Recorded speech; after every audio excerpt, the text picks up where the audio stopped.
What's going on there, YouTube? And welcome back to another comic book video. This is the channel where we sit down and cover different comic book stories from different comic book companies.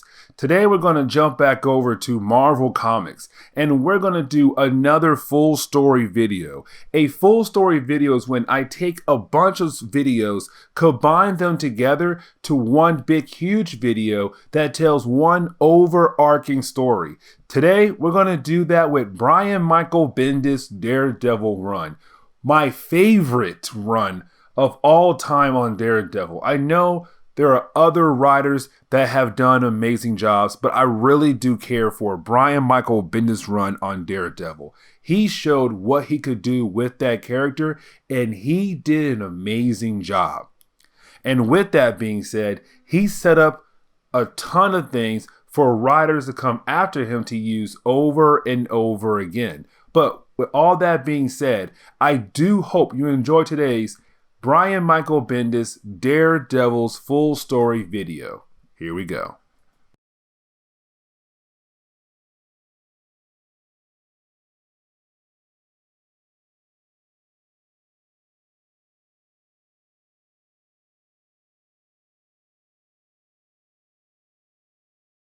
Now, Brian Michael Bendis starts his run off with a crazy opening because we pick up with a guy named Sam Silk, and this is a new character that was made by Brian Michael Bendis for this story. Now we see Sam talking to someone in the shadows about how much of a failure this other person is. We learn that person Sam is talking to is the Kingpin.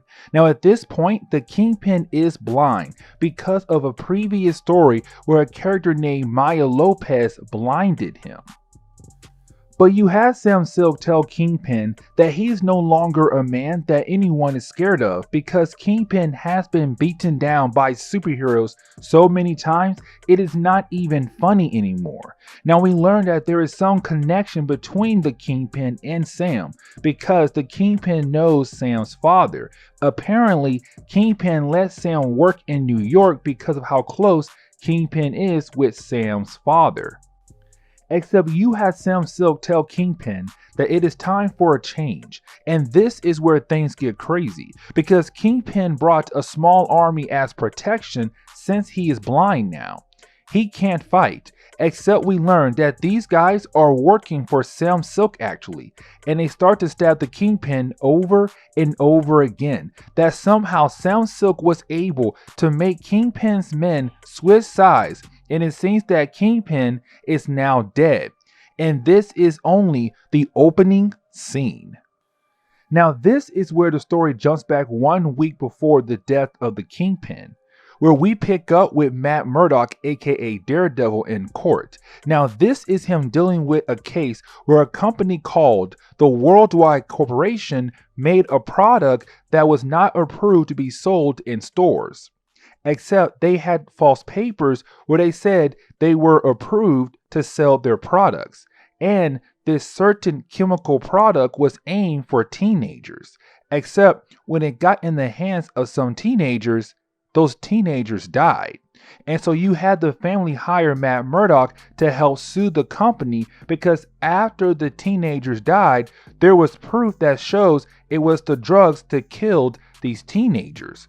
And Worldwide Corporation tried to sue the parents of the teenagers for slander. And so it is Matt Murdock helping these parents out with their case. Now we pick up at the court where we learn that Matt Murdock won the case. And so it seems that another normal day for Matt Murdock and his partner, Foggy Nelson. Except this leads to a random character appearing outside the court. As soon as Matt and Foggy are about to get inside their limo, this guy calls out to Matt Murdock and he uses his powers to cause a huge explosion. Now this character is Nitro, whose power is that he can make himself a bomb. Now with that explosion happening, it throws Matt Murdock's senses all over the place. Remember, Matt Murdock is blind, but his other senses were enhanced, and right now they are making it hard for him to move around. Now you have Matt Murdock check up on Foggy, and of course he is okay.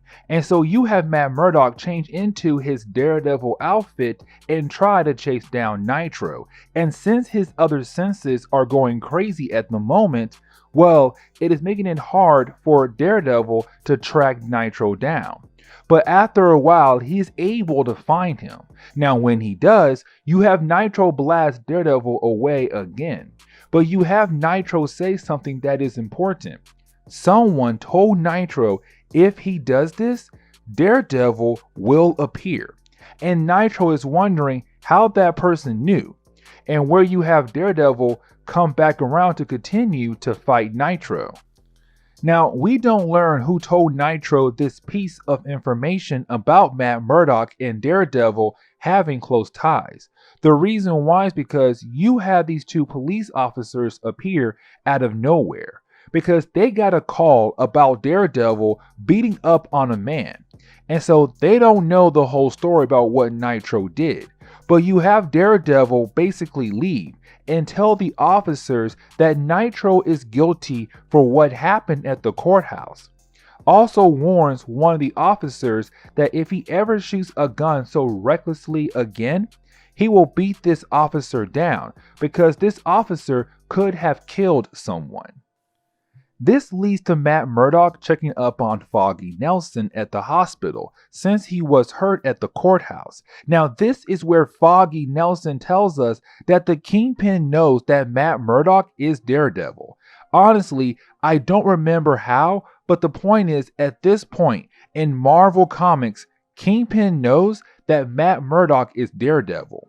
Because you have Matt Murdock tell Foggy that Nitro did not come to the courthouse to go after him as Daredevil, but came after him as Matt Murdock. Someone is trying to kill Matt Murdock, and maybe because they know he is Daredevil, and the one person who would do that is the Kingpin. But you have Matt leave the hospital to see if it was the Kingpin. This leads to Daredevil going to see the Kingpin, and remember that this is 1 week ago before Kingpin was killed, but you have Daredevil tell the Kingpin about what happened at the courthouse and ask why the Kingpin tried to kill Matt Murdock. Where you have the Kingpin tell Daredevil he has no idea what he's talking about. And Daredevil used his senses to realize that Kingpin is not lying. Kingpin has no idea about the bombing at the courthouse, but then you have Daredevil realize that the Kingpin has a new man on his team, which is Sam Silk. And so we know that Sam Silk was part of the Kingpin's team a week before Kingpin was killed, except you have Daredevil leave to figure out who was behind the bombing at the courthouse. Now this leads to the story jumping back 3 months ago, where we pick up with Sam Silk in his first day working for the Kingpin. This is where we learn that the Kingpin and Sam Silk's father used to be best friends, and they used to work together years ago trying to make a name for themselves in the underworld of crime. Now Sam tells the other men of the Kingpin that his goal is to work in Hell's Kitchen, where you have the other men laugh at him for trying to take on Hell's Kitchen because of Daredevil. But at the end of this section of the story, we see Richard Fisk, the Kingpin's son, is there as well. But he usually sits alone at the bar and does not talk to anyone at all. But he will play a very important role down the road. This is where we pick up in the present day, where we pick up with Ben Urich, who is a reporter for the Daily Bugle, and he is very important in the Daredevil line of comics, but also he knows that Matt Murdock is Daredevil, except he gets a call where he learns that the Kingpin is dead. Now we pick up with Matt Murdock, and this is where I'm going to say it must take place in the present day, because we pick up with Matt Murdock going to his office, where he sees a letter on his desk, when he comes to find out that it is from Elektra, letting us know that she is going to play a role in Brian Michael Bendis' run. but she tells him someone has a bounty on his head, and she is telling him he needs to be careful. Where we see him go to his window and he sees someone has a sniper on him waiting to shoot him. And so of course you have Matt Murdock switch into his Daredevil outfit and goes after this guy. But honestly, this is just to show Daredevil continuing to find out more clues that point out that there is a bounty on his head. Because when you have Daredevil knock out this first guy who tried to snipe him, Matt Murdock finds a picture and a letter on him that says there is a huge bounty on Matt Murdock's head. Now this is showing that if this one guy here is out hunting for Matt Murdock for that bounty, then that means other people will come after Matt Murdock. And that is when we see what seems to be Boomerang was going to hunt down Matt Murdock as well. Except Daredevil saw him and of course chased him down as well. But just like the sniper from earlier, when Daredevil catches him, he finds the letter about the bounty on Matt Murdock's head.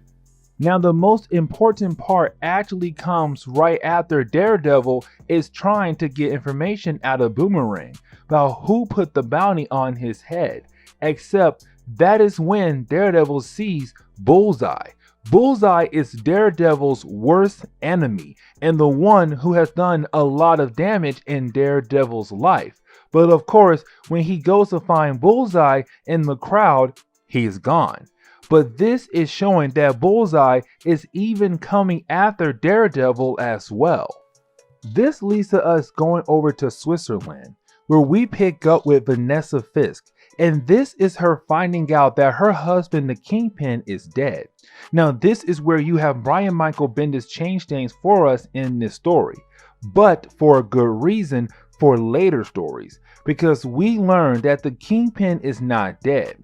He is alive, but on life support basically. Where you have his lawyer Denny and his Dr. Rogan basically tell Vanessa that the reason why he told the newspapers the Kingpin is dead so Sam Silk and his men don't come back again to finish the job. Now they don't know it was Sam Silk and Kingpin's own men who did this. The goal is now to move the Kingpin somewhere else while they figure out who did this and get revenge. Now this leads to 3 months ago, where we pick up with Sam Silk first joining the Kingpin's crew, where you have the Kingpin doing the introduction into his crime family.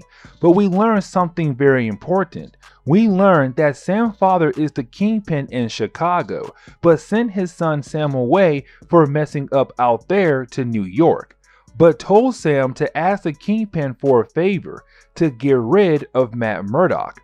This is where we learn that the court case Matt Murdock was working on earlier in this video about the company putting that product out there that killed teenagers, Sam's father was helping that company, but Sam's father was hoping that the Kingpin would help out to get rid of Matt Murdock. Except Kingpin says no because he knows Matt is Daredevil and does not want anyone to touch him.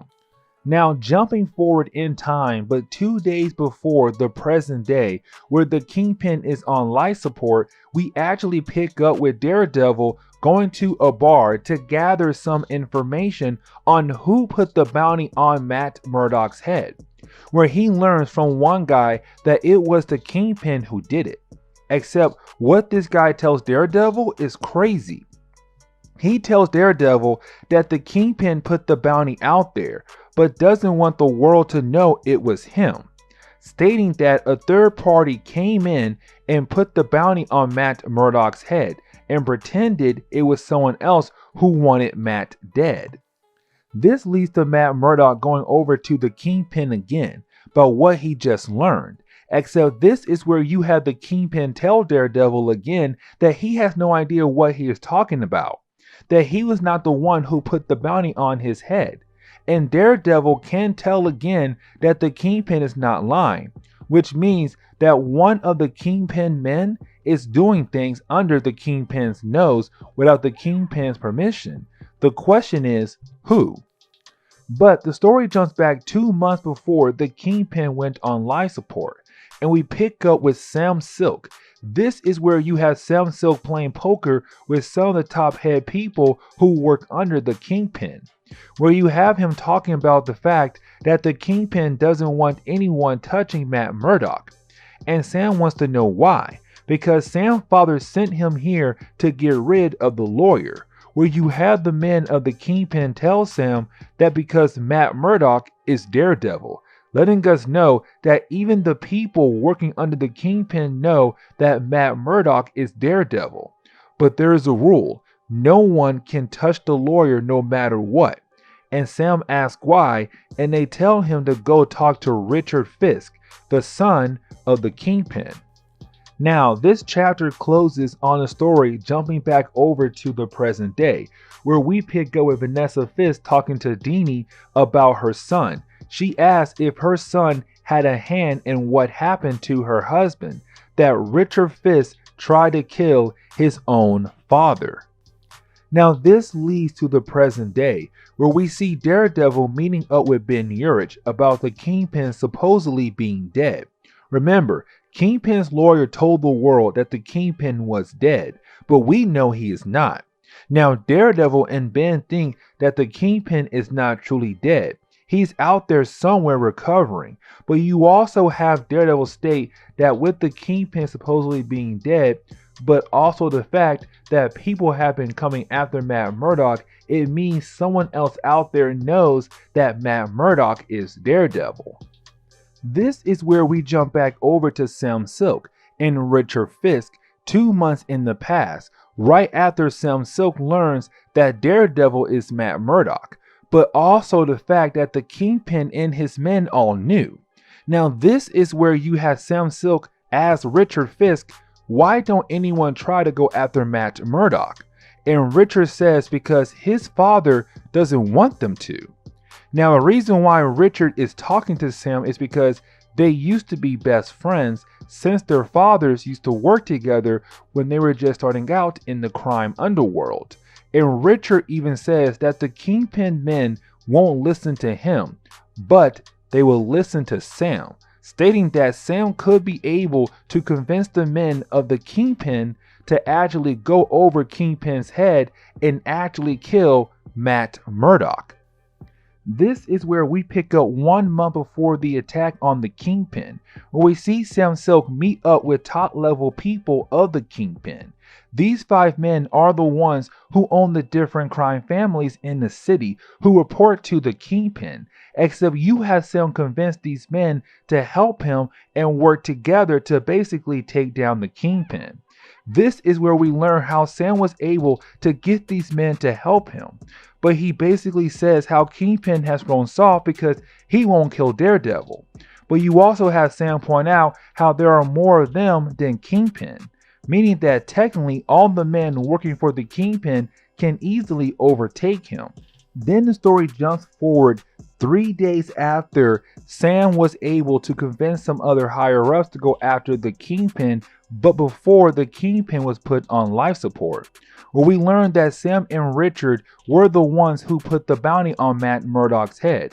Remember that Sam only came here to New York because his father told him to get rid of Matt Murdock for the company that Matt is trying to get rid of. Except Sam now knows that Matt is Daredevil, but also the fact that we learned that Sam and Richard tell this broker who tells assassins about the current bounty that the Kingpin wants Matt Murdock dead. Remember that in the present day, Matt was told it was the Kingpin who put the bounty out, but was done by a third party to make it seem like it wasn't the Kingpin. Well, it was Sam and Richard pretending to be the third party so it won't get traced back to them. But getting back to the present day, we pick up with Vanessa King, where we pick up with Vanessa King telling Kingpin's doctor and lawyer to take him to Switzerland to get him back to health. She is going to stay here in New York to get revenge for her husband. Now we pick back up the next day after Sam and the men of the Kingpin celebrating because they got rid of the Kingpin. And these men think that they are now untouchable since the Kingpin is gone. But you had Sam kind of taking the Kingpin spot, and the rest of the gang are okay with him being in charge of the group. But this leads us back over to Daredevil and Ben Urich talking to each other about the possible death of the Kingpin, where they don't believe that the Kingpin is dead and he's still out there somewhere. The question is where. But then you have Daredevil basically smell one of the letters of the bounty, where he smells chalk on it, where you have Ben Urich basically tell Kingpin about a broker named Falzone, who worked out a biller joint a while back. And so with that information, you have Daredevil go to Falzone's place to see if he can learn who put the bounty on his head. We know it was Sam and Richard who placed the bounty. Now here comes the beginning of the big kicker of this book, because when Daredevil goes to Falzone's place to find him, well, Falzone's place is empty and the lights are all off, telling Daredevil something is up then. That is when you have Daredevil find the body of Falzone. Someone has shot him in the head, meaning that Sam and Richard could be covering their tracks, or someone is out cleaning the house of the people who betrayed the Kingpin. It's the second choice because we pick up with Vanessa Fisk waiting in a dark room for her son to come home, where Richard Fisk walked in and she knows that Richard Fisk was part of the plan that went down to get rid of her husband.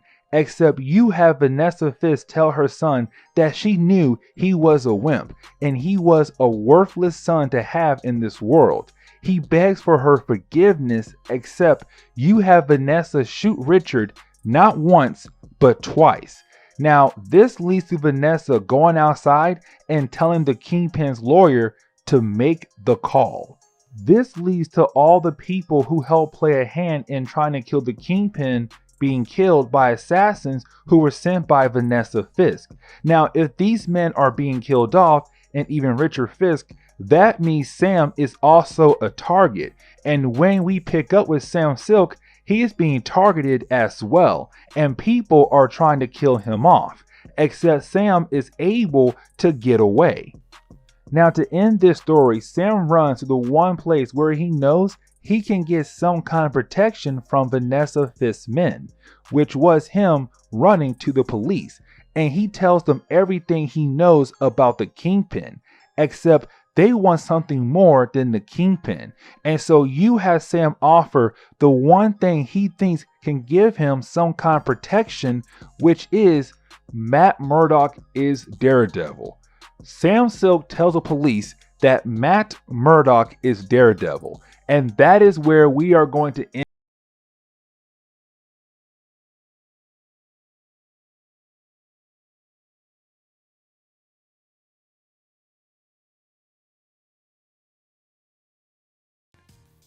So to do a quick review on what we saw in our last video, Sam Silk, this new mob guy from Chicago who was sent by his father to work with the Kingpin and get rid of Matt Murdock, only to find out that Matt Murdock is Daredevil, and the Kingpin knew about that but did not want to do anything.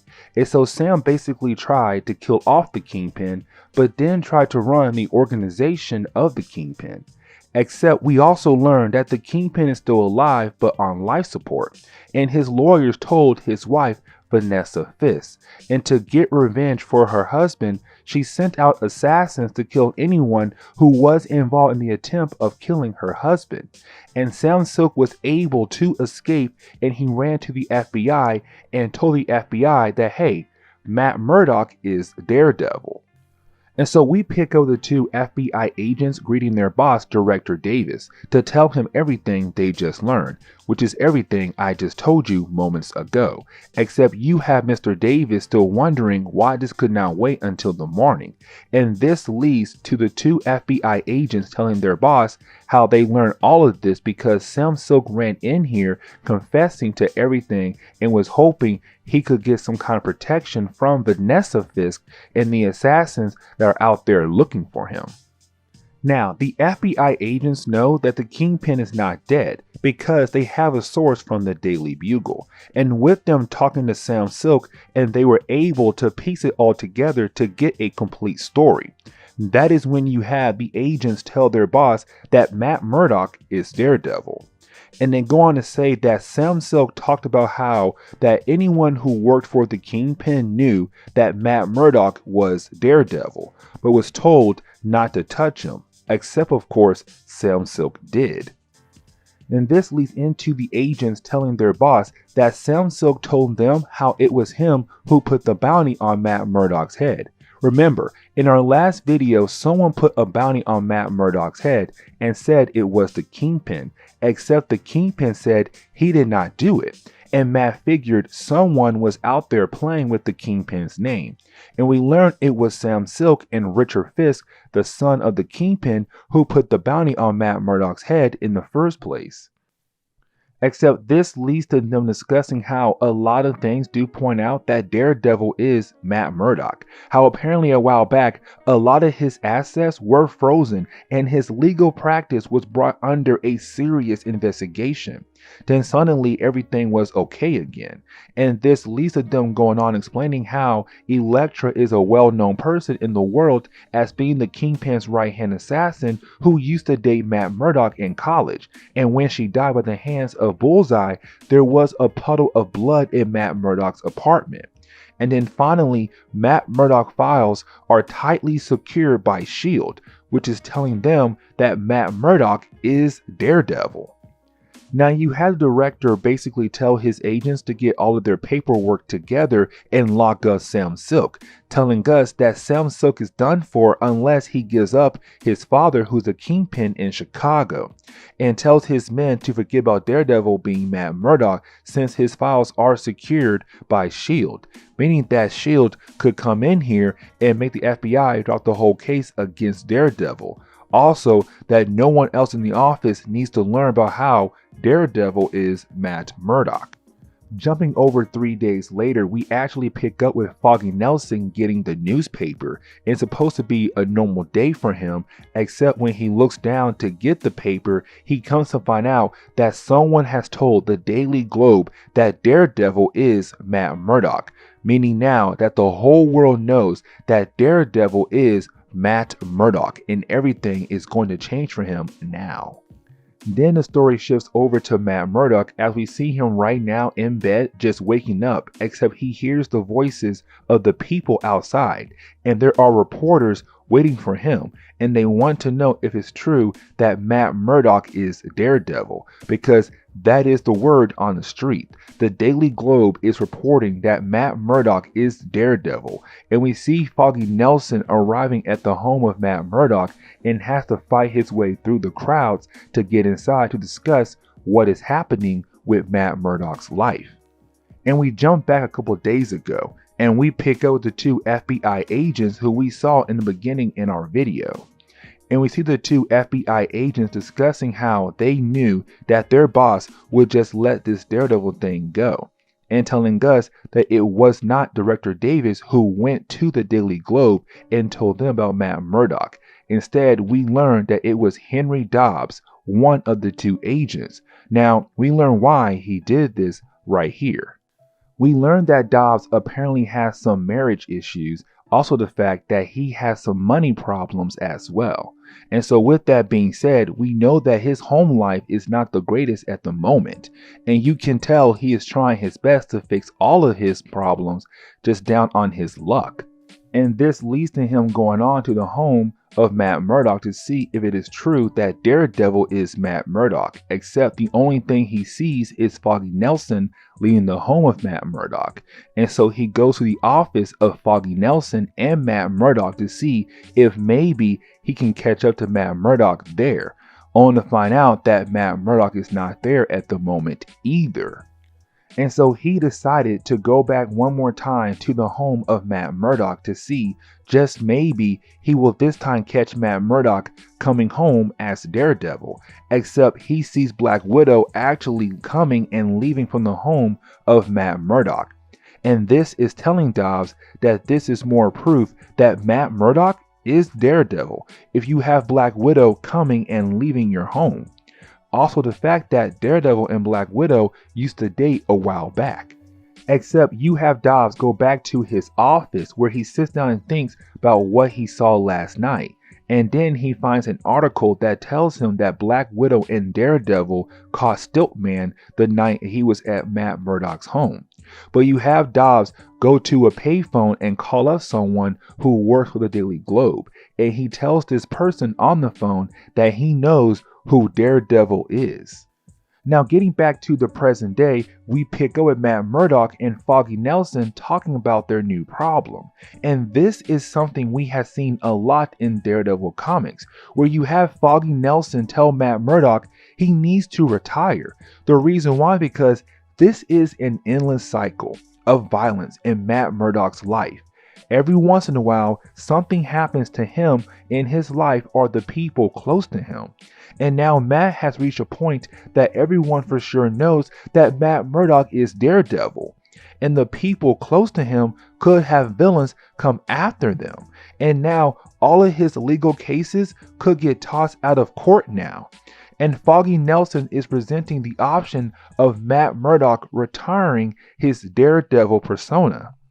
Now we jump over to the Daily Bugle, where of course that means we get to see Ben Urich, who works there, except we also get Jonah Jameson as well. But we see him upset about the fact that the Daily Globe was able to get the word out first of Matt Murdock being Daredevil, because this is the biggest news in New York right now, and rightfully so. But then you have Ben Urich stop Jonah to tell him that the news article about Matt Murdock being Daredevil is not true.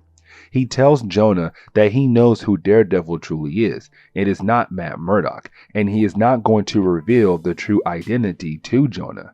Now, Jonah does not believe Ben Urich knows who Daredevil truly is. Except you have Peter Parker walk in and tell Jonah the same thing as well, that he knows who Daredevil truly is, and he is not going to tell Jonah either. This is a way of hoping that Jonah and the other people who work inside the Daily Bugle won't try to push stories that say that Matt Murdock is Daredevil. And you can see Jonah wants to push more stories out there, but he kind of steps back and realizes that maybe he should not do that. Now getting back over to Matt Murdock, we actually pick up with him right now jumping rooftop to rooftop, and this is him trying to take his mind off things. Except while he is doing this, we can see he is thinking about his life and the people around him that got pulled into the Daredevil life. He is also thinking how this all leads up to the point where the whole world now knows that he is Daredevil. And he is having a hard time accepting this. But this leads into him running over to a spot where there are a bunch of people looking for him, and he is above them watching them. This point right here is showing us that Matt Murdock could be done being Daredevil maybe, or the fact that he is tired of trying to hide the fact that he is Daredevil, except he realized what he's doing right now is a bad idea, because he took his mask off and people can just look up and see him in the outfit. And so he puts the mask back on, and then we see him leave. Luckily, he did, because a photographer saw him at the last second and was about to get a picture of him.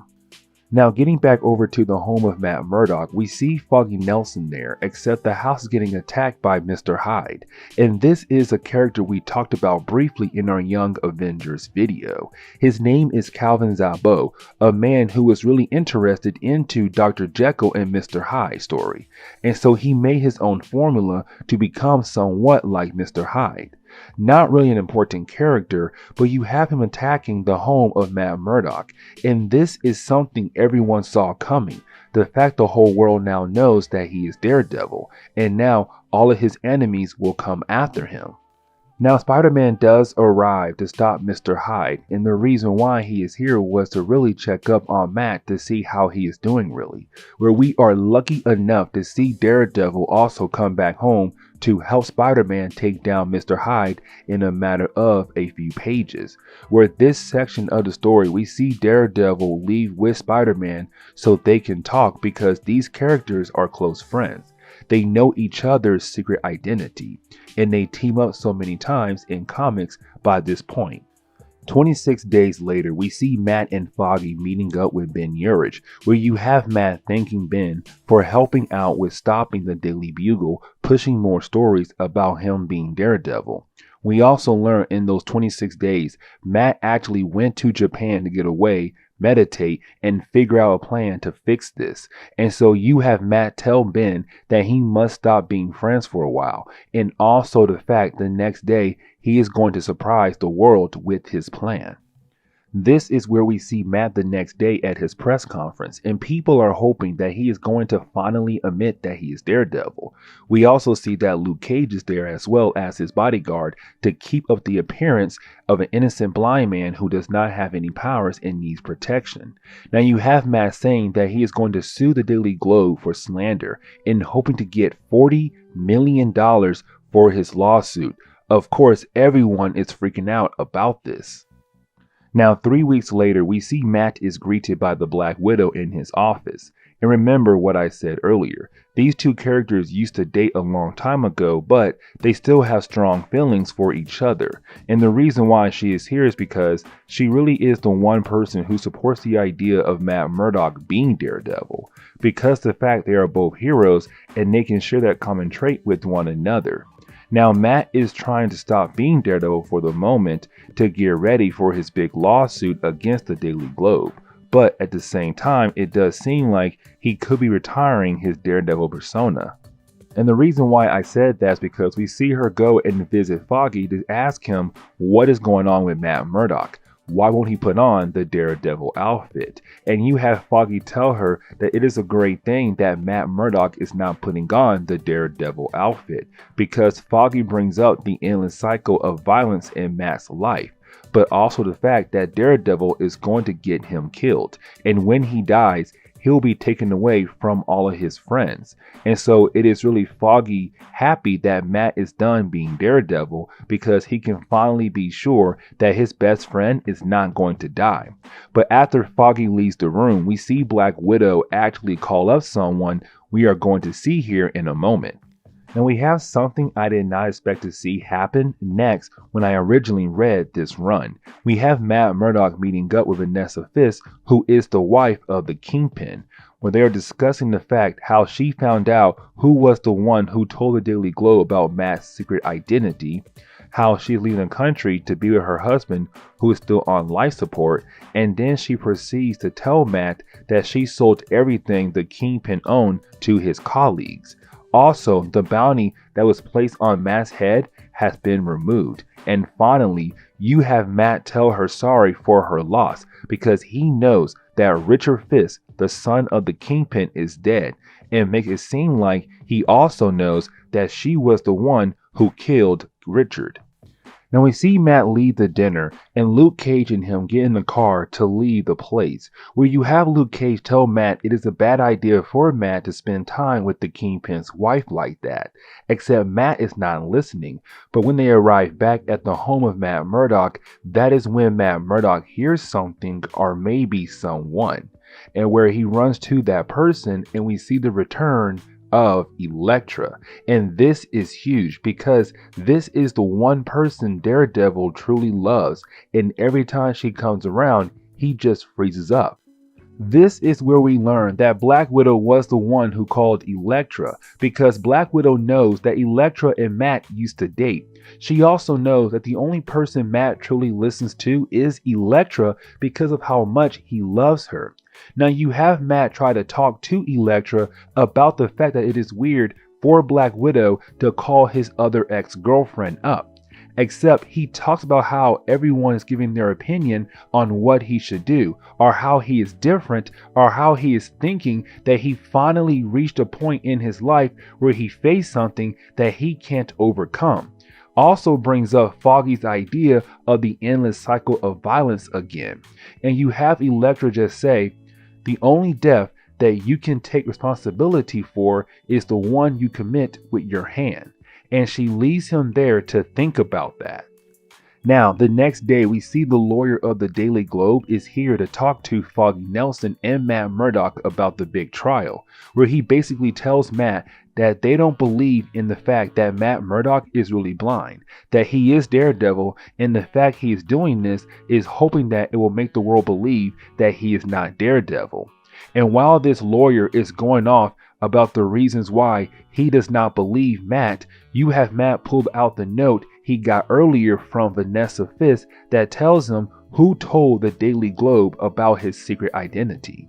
And so later in the day, you have Matt Murdock put on the Daredevil outfit and go visit Agent Dobbs, the person who told the Daily Globe about Matt Murdock's secret identity, where you have Daredevil go there and he doesn't say a word, but he goes there just to scare Agent Dobbs, hoping he will run back to the Daily Globe to tell them that he was wrong about the secret identity of Daredevil.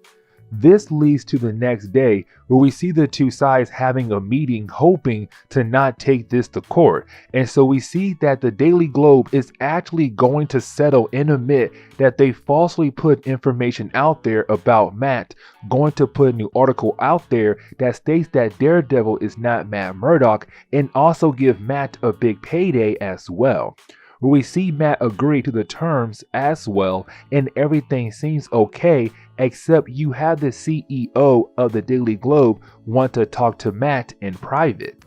And this is where you have the CEO of the Daily Globe tell Matt that he was originally going to fight Matt in court until it actually broke Matt, because he hates when someone calls him a liar. And Matt basically did that on live television when he did that press conference saying that he was going to sue the Daily Globe, except the CEO said his lawyers told him to settle. And he did. But this is where things go bad for Matt, because you have Matt Murdock smirk a little bit, and the CEO of the Daily Globe saw it and calls off the deal, because to him, Matt is being a jerk now with that smirk on his face, and decided to take Matt Murdock to court. And this is where we are going to end today's video.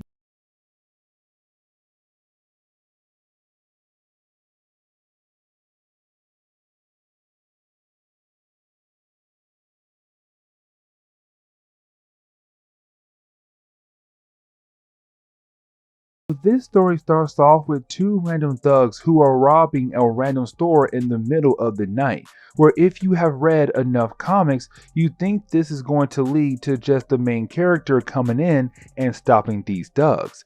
Except we get a cop who rushes in first and try to stop these thugs who are stealing a TV.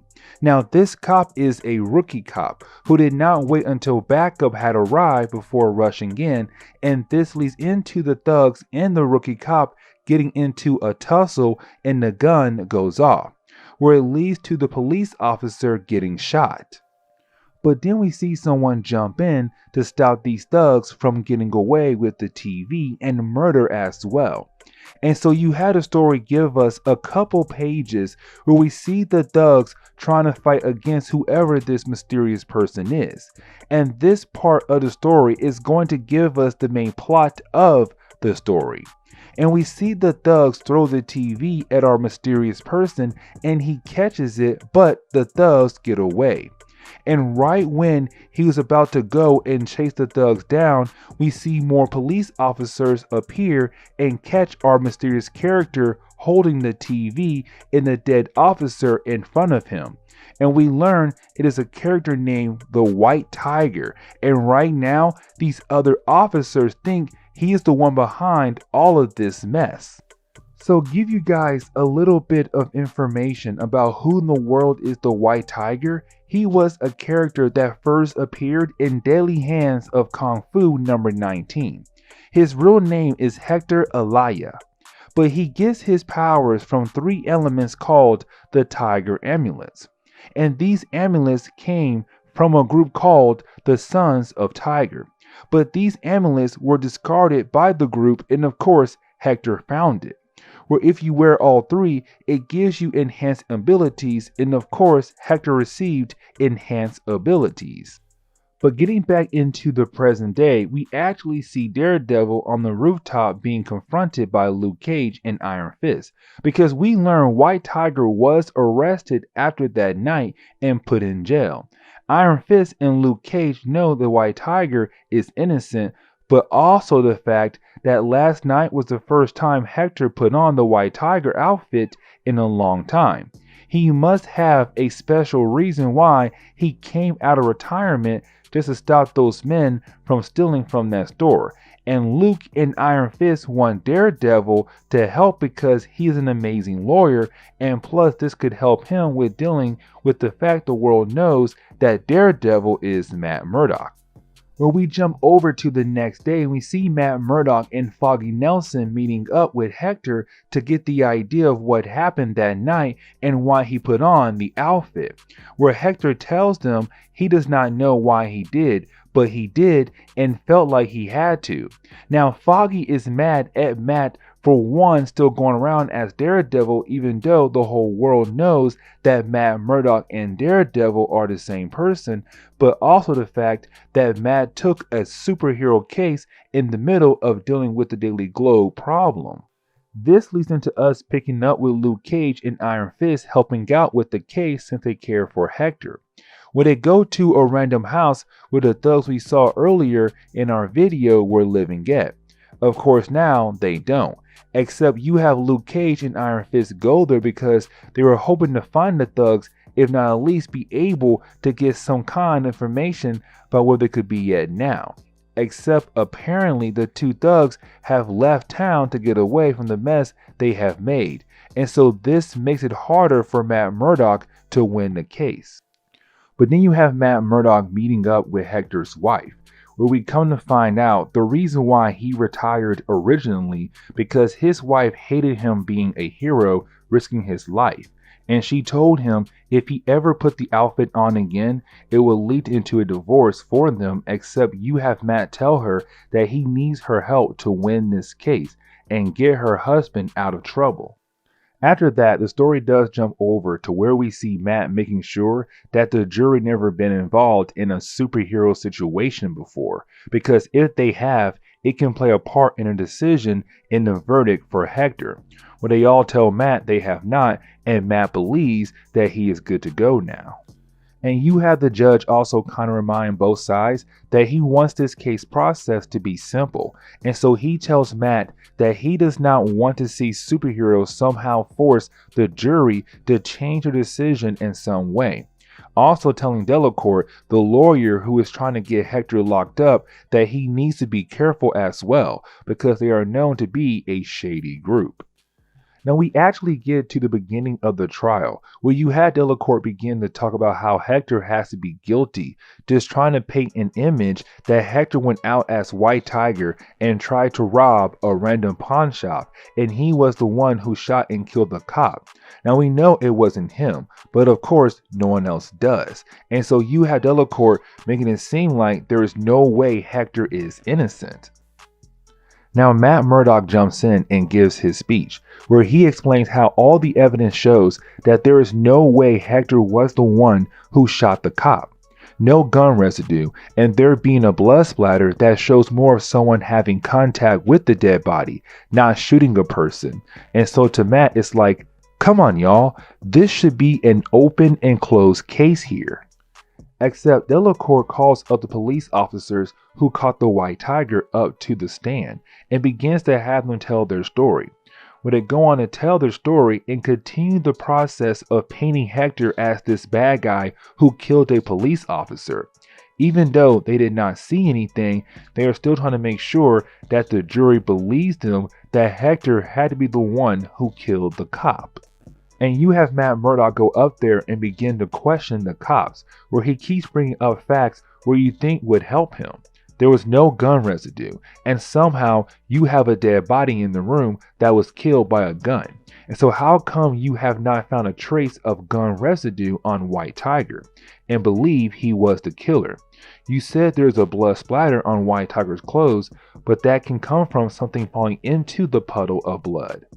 Now this leads into a CSI person coming and speaking about the amulet, and you have Matt Murdock question her because The police, for a quick second, thought maybe the amulet played a hand into the reason why White Tiger was out in the city. And she tells us usually when a crime happens and some kind of relic is involved, they call in Doctor Strange, who knows a lot of different relics in the world. Except this time, for the White Tiger case, they did not. And the question is, why? Where she explains to Matt, we just felt like this was an open and closed case. This should give Matt something to work with because this making things look worse for the police officers. Now Matt brings in Reed Richards, and the reason why because Reed's knowledge about different things in the world is top level. He is highly respected across the world, and Matt brought him to talk about the life of a superhero and what makes a person become a superhero. Then explains why some heroes wear a mask and the ones who don't. But after Matt has Reed talk about the hero's life, well, Delacourt brings up the factor of heroes who have turned good to bad. And Reed on accident brings up Namor, and that is all Delacourt needed to show the jury that heroes can turn evil and use that to say, look at White Tiger. He is a guy who turned evil, just to have him win this case. Now Matt calls in Doctor Strange to help out, which honestly makes sense because he was supposed to be called when a relic is involved in a case, which he was not. But you also have Matt call in other heroes as well to help him out. Luke Cage, Iron Fist, Jessica Jones, and Robert Diamond. Now, Robert Diamond is an Easter egg used by Bendis because he was one of the people who was part of the Sons of the Tiger group, where the White Tiger amulet came from. But Matt is trying to show the jury how other heroes know that Hector is an honest man. Now you had Delacourt bring Hector to the stand, and this is where we see Delacourt hit Hector with a low blow by bringing up his marriage. And this is where we learn that Hector and his wife are struggling financially, and it has been hard on their marriage. Delacourt used this as a way to bring up the fact that with them struggling is the reason why White Tiger went out is because he needed money. Because he brings up the fact that maybe Hector and his wife had a fight that night before he went out as White Tiger, and the fight was about money. And Delacourt somehow knows that Hector's wife does not like him being out there as White Tiger, and so he brings up that part as well to paint a picture that Hector's mindset was not in the right place at all because of the fight, and it led to him killing the cop. But getting into the last chapter, we pick up where you have both Matt and Delacourt give their closing statement to hopefully win over the jury. Now, Matt is hoping that the jury will have some common sense here with the idea of the evidence and the way Matt questioned all the people who was called to the stand for him to win this case. And Matt is betting a lot here and hoping he will end up winning. Now we pick up moments later, and we see Foggy Nelson bringing Matt some lunch while they wait for the final verdict. Now you have Matt tell Foggy that they have lost this case. Matt is using his powers to hear in on what the verdict is going to be. And he hears the jury saying how they are leaning towards saying guilty. And Foggy cannot believe it. But you have Matt tell Foggy that he knew this would happen. Some of the jury lied when Matt asked if they had any past experiences with superheroes. Some of them had, and some other family members are locked up because of a superhero.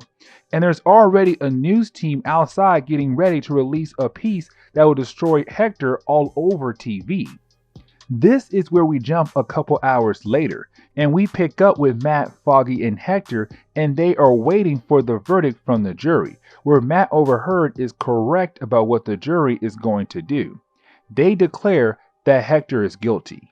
And this is just hard for Hector to hear. To him, his life is ruined. And even though you have Foggy and Matt try to talk to him about how they can still fight this, his mind is thinking about him and his wife, the fact that he ruined their lives.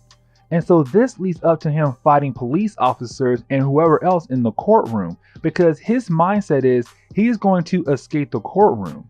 Matt and Foggy try to calm him down, but they can't. And Foggy has to tell Matt not to do anything because they are trying to make the world believe that he is not Daredevil. And so they have to just sit there and watch to see how this will end. Where a gun falls on the ground and Hector takes it and leaves because he is going to use the gun as a way to help him escape the courthouse. Except when Hector gets outside, he sees a bunch of police officers, news reporters, and random citizens outside. And so he just freezes, and he knows that he is not going to make it through all of them. Except the back of his mind is telling him to try.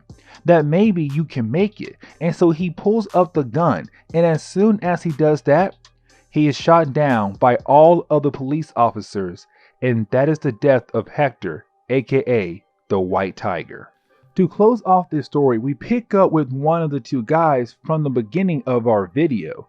One of the guys who actually shot the police officer that led to this mess in the first place, where he watched the news about what happened to Hector. And we can see he is feeling guilty about it. His actions led to the death of a man who was trying to do good for the world. And you have Daredevil actually find this guy and tell him to make it right. If you feel guilty for what you did because now a man is dead, go and make it right. Which the guy does, and that is the end of this story.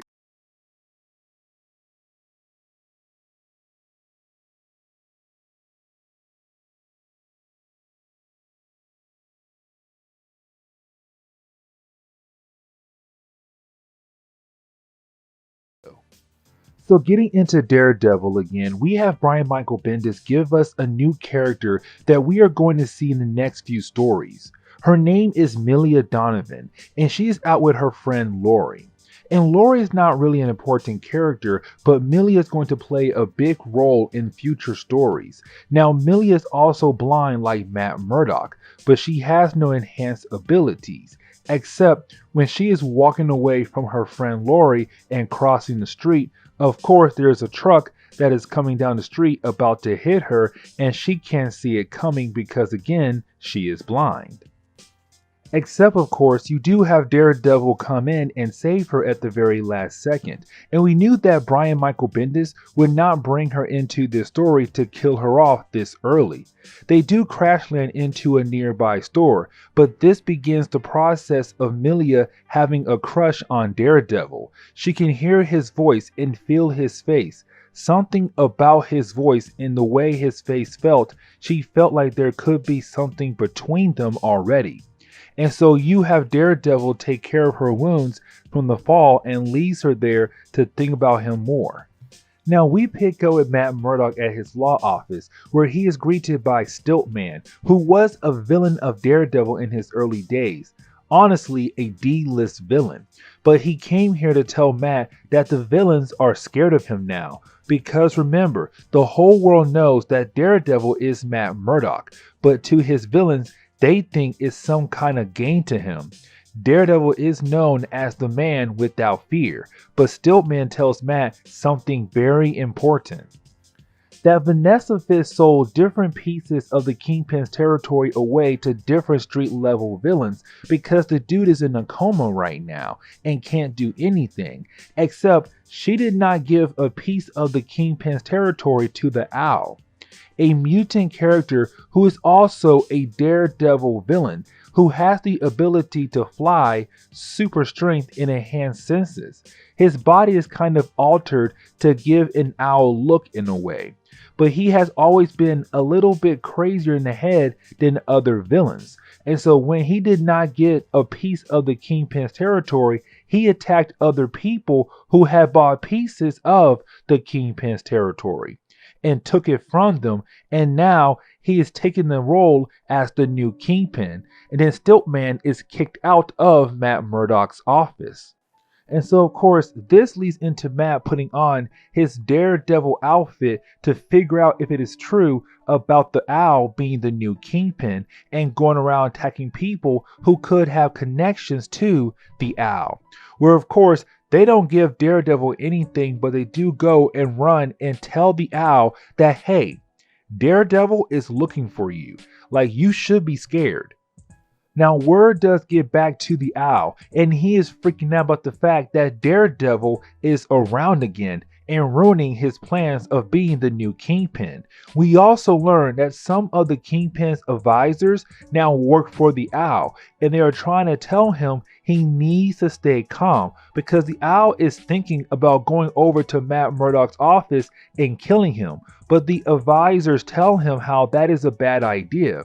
Except again, the Owl is crazy in the head and kills one of the advisors for not stop talking about how bad it is to go after Matt Murdock.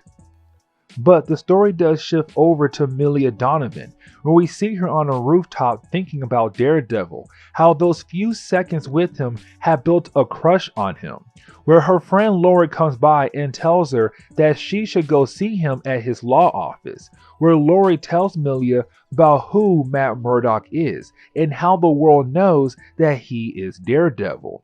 But at the same time, he is trying to make it seem like he is not Daredevil.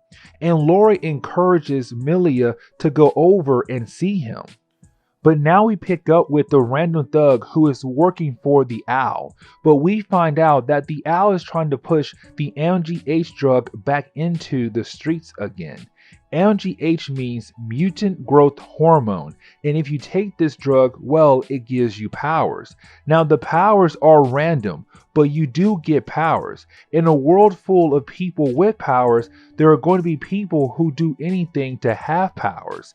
And so the Owl is hoping this new drug will be enough to help make enough money to run his operations. Except once again you have Daredevil appear, and once again you have Daredevil interfering with the Owl's operation. And you have him flip the car over, pull out the two people who were thinking about buying the drug, and also the thug who was selling the drug. And Daredevil tells the thug to run back to his boss and tell him that Daredevil is coming after him. Picking up later that night, you have the Owl, his advisor, and some of his henchmen waiting in their base because they place scouts and cameras to tell them when Daredevil is coming. They knew sooner or later he would finally pop up in their base, and so you had the advisor remind the Owl to let him do the talking since the Owl is a little bit crazy in the head. Now, when Daredevil gets there, of course, he begins the process of throwing everyone around and telling the Owl how this is over. He will not be the new Kingpin of the city. And then you have Daredevil realize that they are calling him Matt Murdock, and he senses that they are recording the whole interaction, hoping to use this in court to lock up Matt Murdock. In the past, supervillains could never press charges on Daredevil because they did not know he was Matt Murdock, but now they do. And being a vigilante is illegal, and with him being here attacking the Owl, they can use this in court. Except Daredevil destroys the tapes and tells them that he's not Matt Murdock.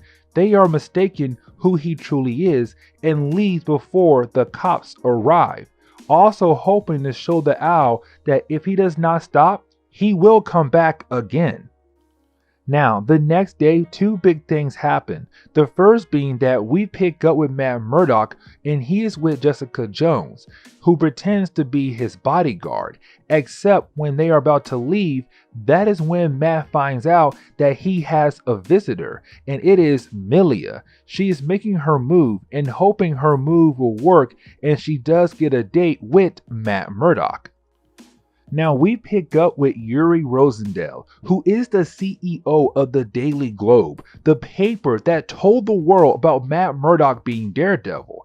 And so you have him in his pool having a calm day and trying to not think about the big lawsuit since he's not backing down on the fact that what he reported is true.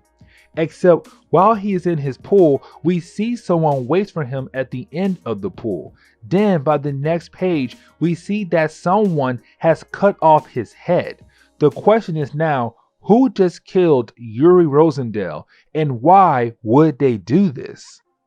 This leads into the police arriving the next day and, of course, trying to figure out what happened here. Where you have Yuri Rosendale lawyer tell them how he was here hours ago discussing the Matt Murdock case. And just like that, the police think that this could be related to Daredevil, that Matt Murdock did this or someone who may have connections to Matt Murdock, and so you have them leave the scene of the crime to pay a visit to Matt Murdock. Now, getting back over to Matt Murdock, we see him right now talking to Milla, and just like her, he's freaking out.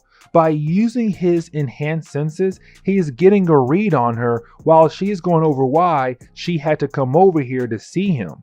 That basically after he saved her from being hit by that truck, she had a crush on him. Now, he tells her that he cannot be responsible for what happens to her since the world knows that he is Daredevil, even though he is trying to fix that. And she offers dinner, and he tells her that he has to think about it, but he does like her. But then you have Foggy talking to Matt in the basement about how Matt should not try to do anything with Milla at all. They have too much going on with the lawsuit, plus the fact that other villains could come after her and Matt as well. And so to Foggy, Matt needs to lay low. Then you have Matt tell Foggy about what the Owl is doing right now, with pushing the MGH drug onto the streets again. And that is why he cannot lay low at the moment. He needs to get this drug off the streets. Now, when Jessica Jones walks into the room, Matt asks for where Luke Cage lives because apparently after the White Tiger case in our last video, Luke has been avoiding Matt Murdock. And you have Daredevil go visit Luke Cage, where we learn that Luke Cage does not like Matt Murdock because Matt is now a liar to him. Instead of embracing the fact the world knows that he is Daredevil and being a symbol for people to look up to, Matt rather tried to get his secret identity back into the bottle, because it is hard for him to be both Daredevil and Matt Murdock. And to Luke Cage, Matt Murdock should just stop lying because being a liar is one of the worst things you can be. And you have Matt Murdock counteract that argument with the fact that Matt's father wanted him to be a lawyer. He died trying to make sure that Matt could reach that goal in life. And Matt goes on to say that he did not beg for a chance in life to get trounced in chemicals to make him blind to get enhanced senses. And with his identity being out there now, his private life is ruined. And the fact that he could lose the ability to be a lawyer, all of his past cases could get reviewed and thrown out, meaning that a lot of people could be back on the streets who were bad. And to close this chapter, two things happen. We see Matt does take up the offer from Milla for dinner, and so this could begin the process of them dating. But also we see that when Foggy and Jessica Jones are about to leave, they are greeted by the police who want to talk to Matt about the death of Yuri Rosendale. And so we pick up with Milla and Matt Murdock at the end of their date as they are walking back over to Matt's home until they are greeted by the police who are working on the Yuri Rosendale case. And they are assuming that Matt had a hand in the death of Yuri Rosendale. And Matt is freaking out because he has Milla here. And this is the worst way to end a date. Have your date think that you are some kind of killer. Now, they begin to question Matt on where he was around the death of Yuri Rosendale and who is the person he is with right now. And the list goes on and on with the questions. And Matt is doing his best job of trying to wrap this up without them arresting him for the death of Yuri Rosendale. And also trying to paint himself as an honest man to Milla because he still has feelings for her. But at the end, they do take Matt Murdock away in handcuffs and take Milla in a separate police car to question her separately. Now they leave Matt in an interrogation room, and you have Matt use his enhanced senses to listen in on what the police is thinking about him in the case. And the whole time Matt is thinking about how he is hating the fact his world is falling apart, but the police don't know what to do really. They are highly debating on letting him go or just going ahead and book him as the person who was behind the death of Yuri Rosendale. And so you have the two detectives walk in and they begin to question Matt Murdock. And Matt does an amazing job of playing it cool. He's playing that he's just a blind man working as a lawyer. There is no way he would be behind the death of Yuri Rosendale. And this is where we learn that these officers are from New Jersey because Yuri Rosendale's home and where he died was in New Jersey. And the police in Hell's Kitchen are just working alongside with them. And the reason why this is important is because after a while, the Hell Kitchen police officers let Matt go because the New Jersey police had no power to interrogate a blind man like that. And so Matt leaves the police station and goes home. And this leads to the story switching over to the Owl again. And you have one of the Kingpin's old advisor hand the Owl today's newspaper, where it shows that Matt Murdock has been arrested. And we learn that maybe the Owl had a hand in the death of Yuri Rosendale. Now, the paper does not say that Matt Murdock was released from the police.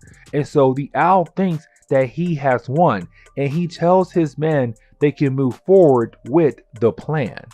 Now, the story does a complete switch up on us, where we jump over to Sam Silk, the guy who thought he could get rid of the Kingpin and take over the Kingpin spot. Also was the one who ran to the police when the plan failed and told the police that Matt Murdock was Daredevil, hoping he would get some kind of protection from Vanessa Fisk, the wife of the Kingpin, who was killing people who betrayed her husband. Of course, it did not work, but we see him in prison when a guard told him he has a visitor. And when he goes into the room, it is the Kingpin, letting us know that the Kingpin is back in the picture again. But then the story shifts over to Matt trying to call Milla after getting back home from the police station, only to have her not answering his calls. And so he assumes that she's ignoring him now because he has been painted as a murderer. And this leads to him talking to Foggy about how he is tired of being in a cycle of life where he thinks things are getting better only to be shut down again. After talking to Foggy, he knows it has to be the Owl who killed Yuri Rosendale to get back at him and hoping to get rid of him as well. Now, getting back over to the Owl, he thinks he has won against Daredevil, and so he's going on with his business as usual, except that is when we see the FBI has arrived to arrest the Owl. The person leading this force is Agent Driver, and we're going to see him in a lot of future books, but this man is leading this force, and he tells the Owl that he messed up because the Owl is too messy with his operations, that it will be easy to lock up the Owl. He is not like the Kingpin who knew what he was doing and was able to keep the FBI from arresting him. He even tells him that, hey, Sam Silk is dead now too, hinting that the Kingpin could be back in the picture. This leads to the Owl attacking Agent Driver, thinking that he is going to be able to escape from the FBI. Like when things get tough for him, his only plan is to run away. But the problem is Daredevil is there waiting for him. And so of course, this begins a battle between the two where you have Daredevil beat down on the Owl to let him know that he was warned earlier. If he continued to pretend to be the new Kingpin of the city, Daredevil was going to come back for him. And here he is back and beating down on the Owl and knocking him out for the FBI. And to end this story, you have Daredevil and Agent Driver come to an agreement that Daredevil was never here, that the Owl was taken down by the FBI, and that is it. And so you have Daredevil leave, and this leads to Agent Driver talking to his team about should he have told Daredevil that the Kingpin is back in town once again. And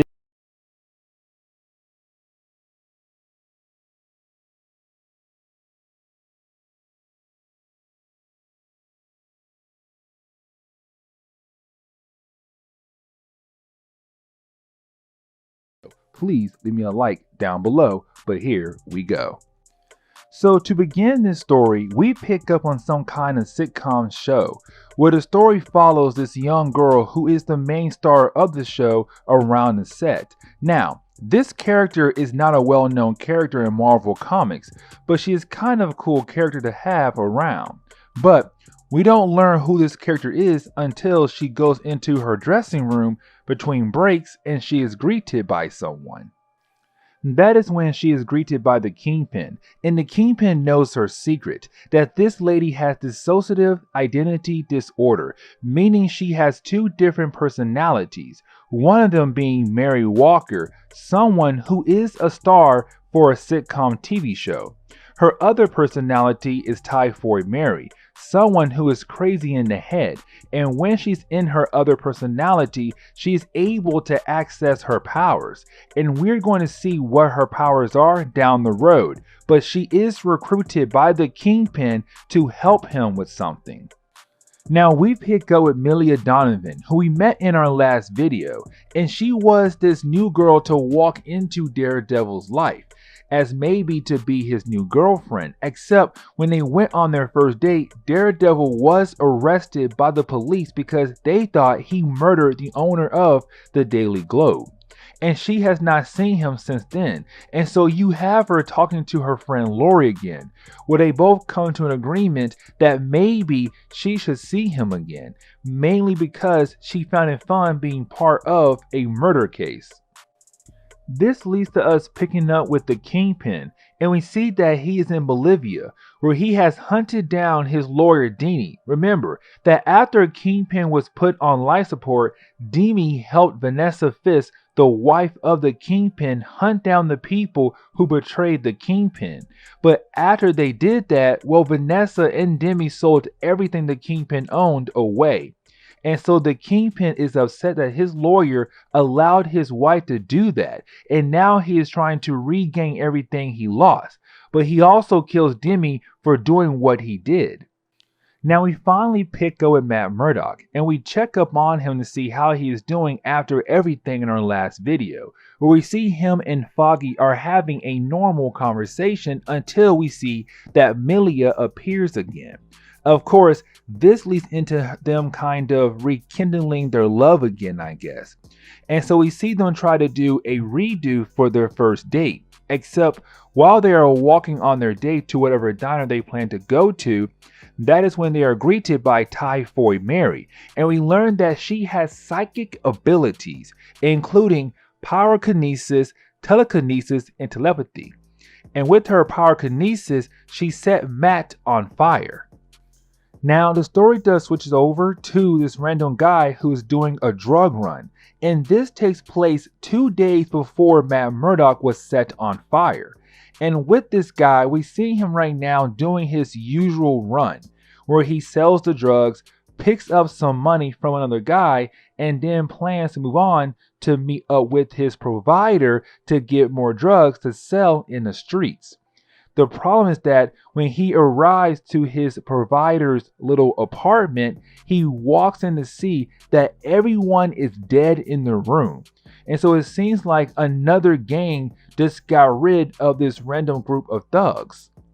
But when this thug runs out of the apartment and tries to get away before he is also killed, that is when he is greeted by a group called Sano, and make it seem like they were the ones who killed everyone in that apartment.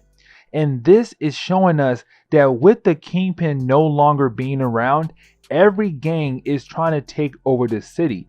Even gangs from outside of New York, like Chicago or Philadelphia.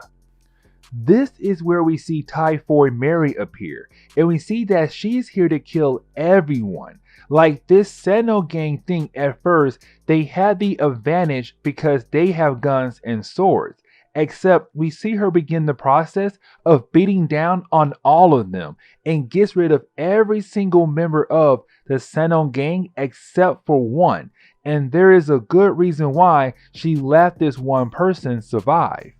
The reason why is because she is working for the Kingpin, and the Kingpin wants to let this Sano member live. also let the first thug we were following along live as well to tell their bosses that the Kingpin has returned. But then we pick up with Agent Driver, and we were first introduced to him back in our last video, where we saw that he was leading a FBI force, but he was the one who arrested the Owl in our last video. Well, now he is here to kind of introduce himself to the Kingpin, stating that he is going to be the one watching the Kingpin closely, waiting for the Kingpin to mess up, because once he does, Agent Driver can lock him away. And Agent Driver knows that the Kingpin being back in the city is more the fact that the Kingpin is trying to regain what he lost thanks to Vanessa Fisk.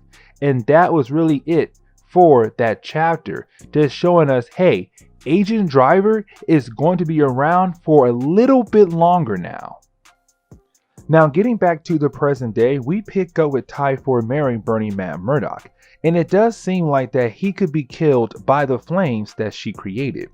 And you have Jessica Jones step in to fight her, which you would think would be enough to stop her, but it is not. Typhoid Mary does give Jessica a run for her money, and the flames that were on Matt were put out luckily. Now remember, Jessica Jones' powers are really just super strength. She does not have unbreakable skin. And so Mary is able to stab Jessica, which caused her to slow down just a tad bit.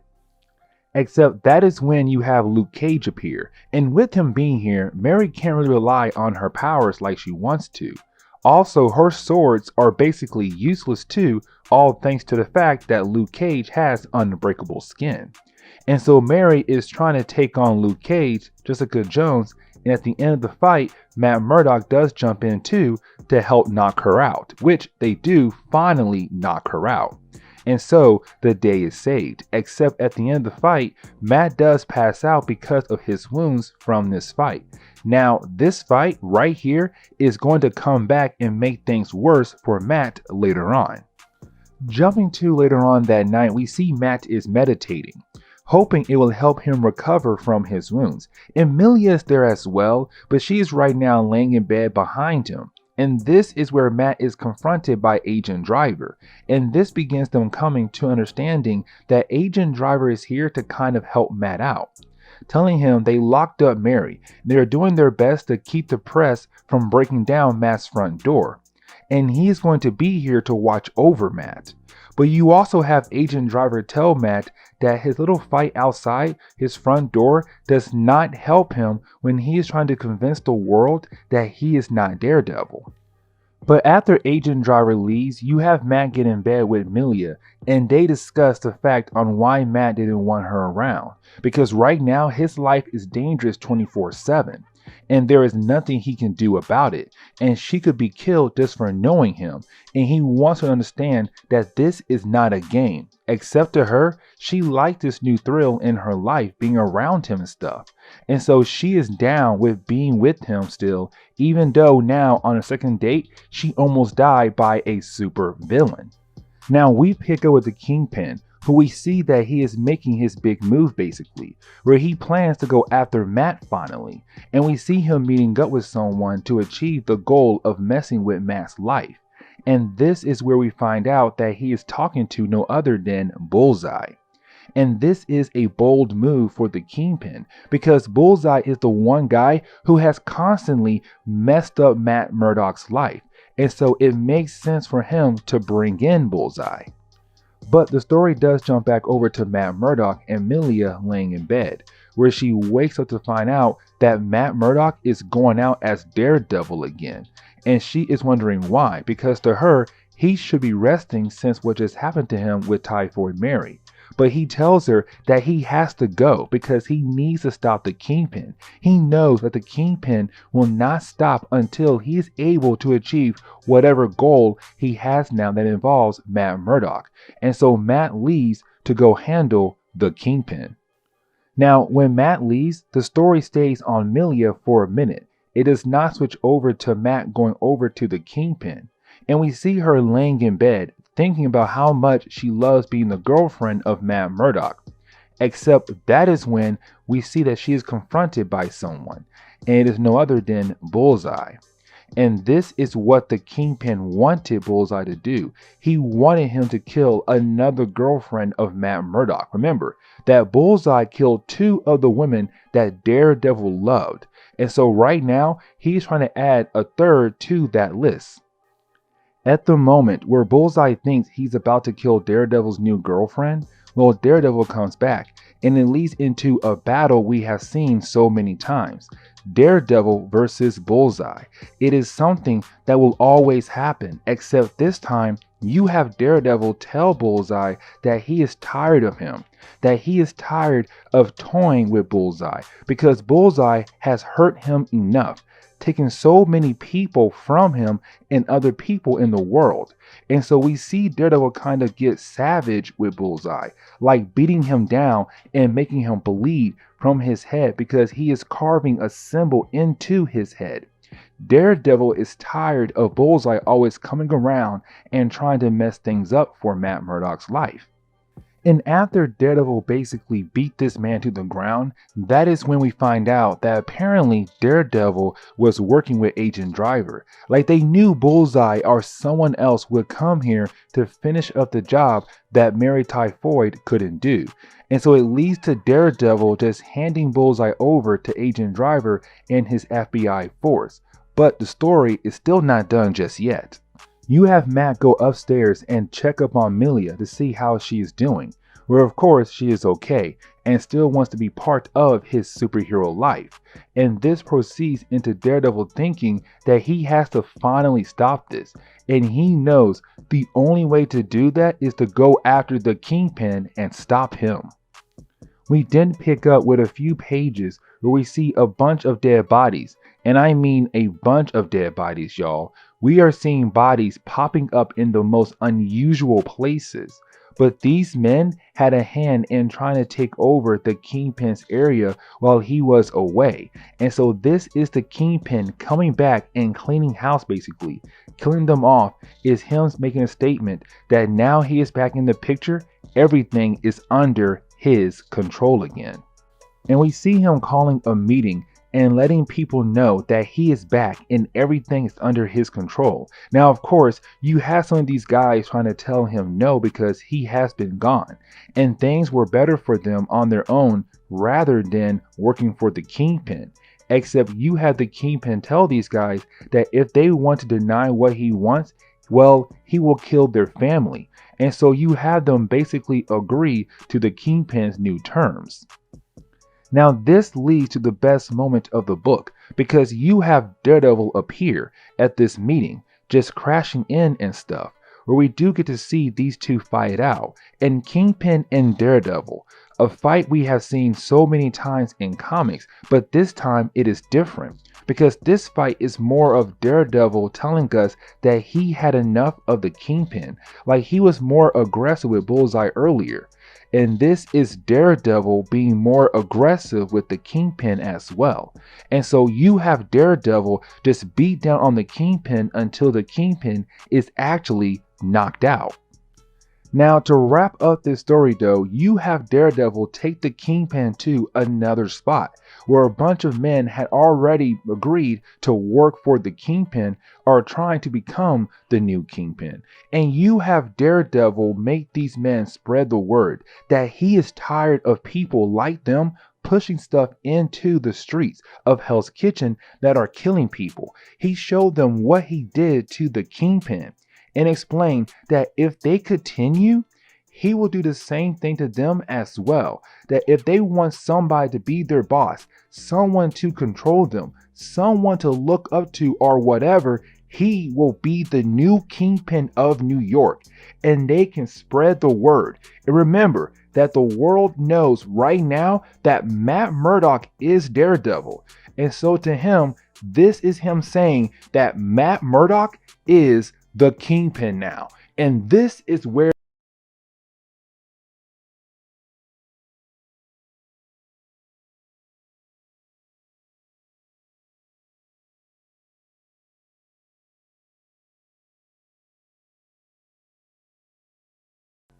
So we pick up with Ben Urich, and we have not seen him in a while, except we see him going to a diner and meeting up with someone.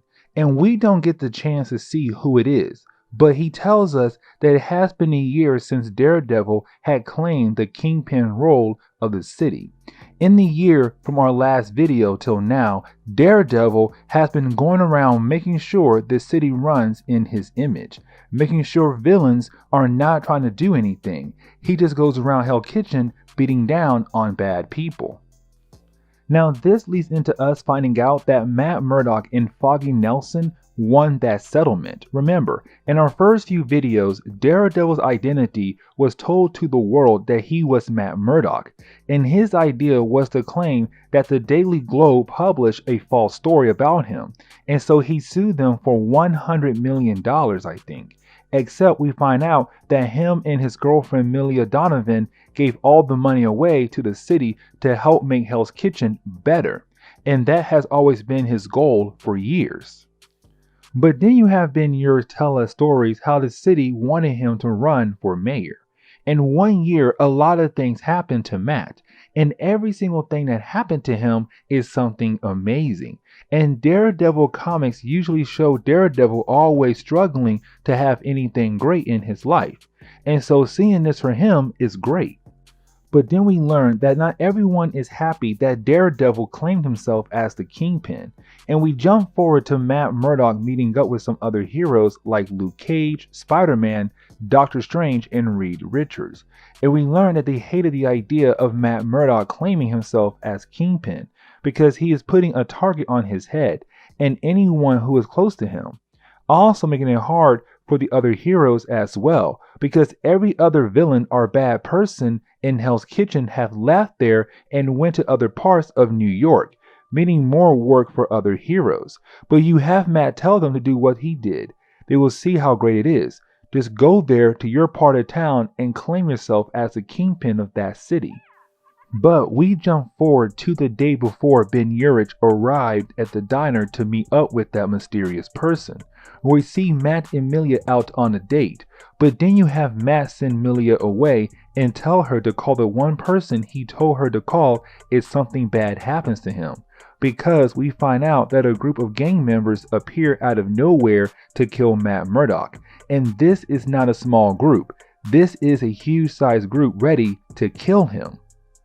Now, the second chapter of this book focuses on Matt Murdock fighting against these thugs, and Ben Urich is telling us how epic the battle was, because this is the Sentinel gang who we saw in our last video who Kingpin stopped from taking over the city in the last video.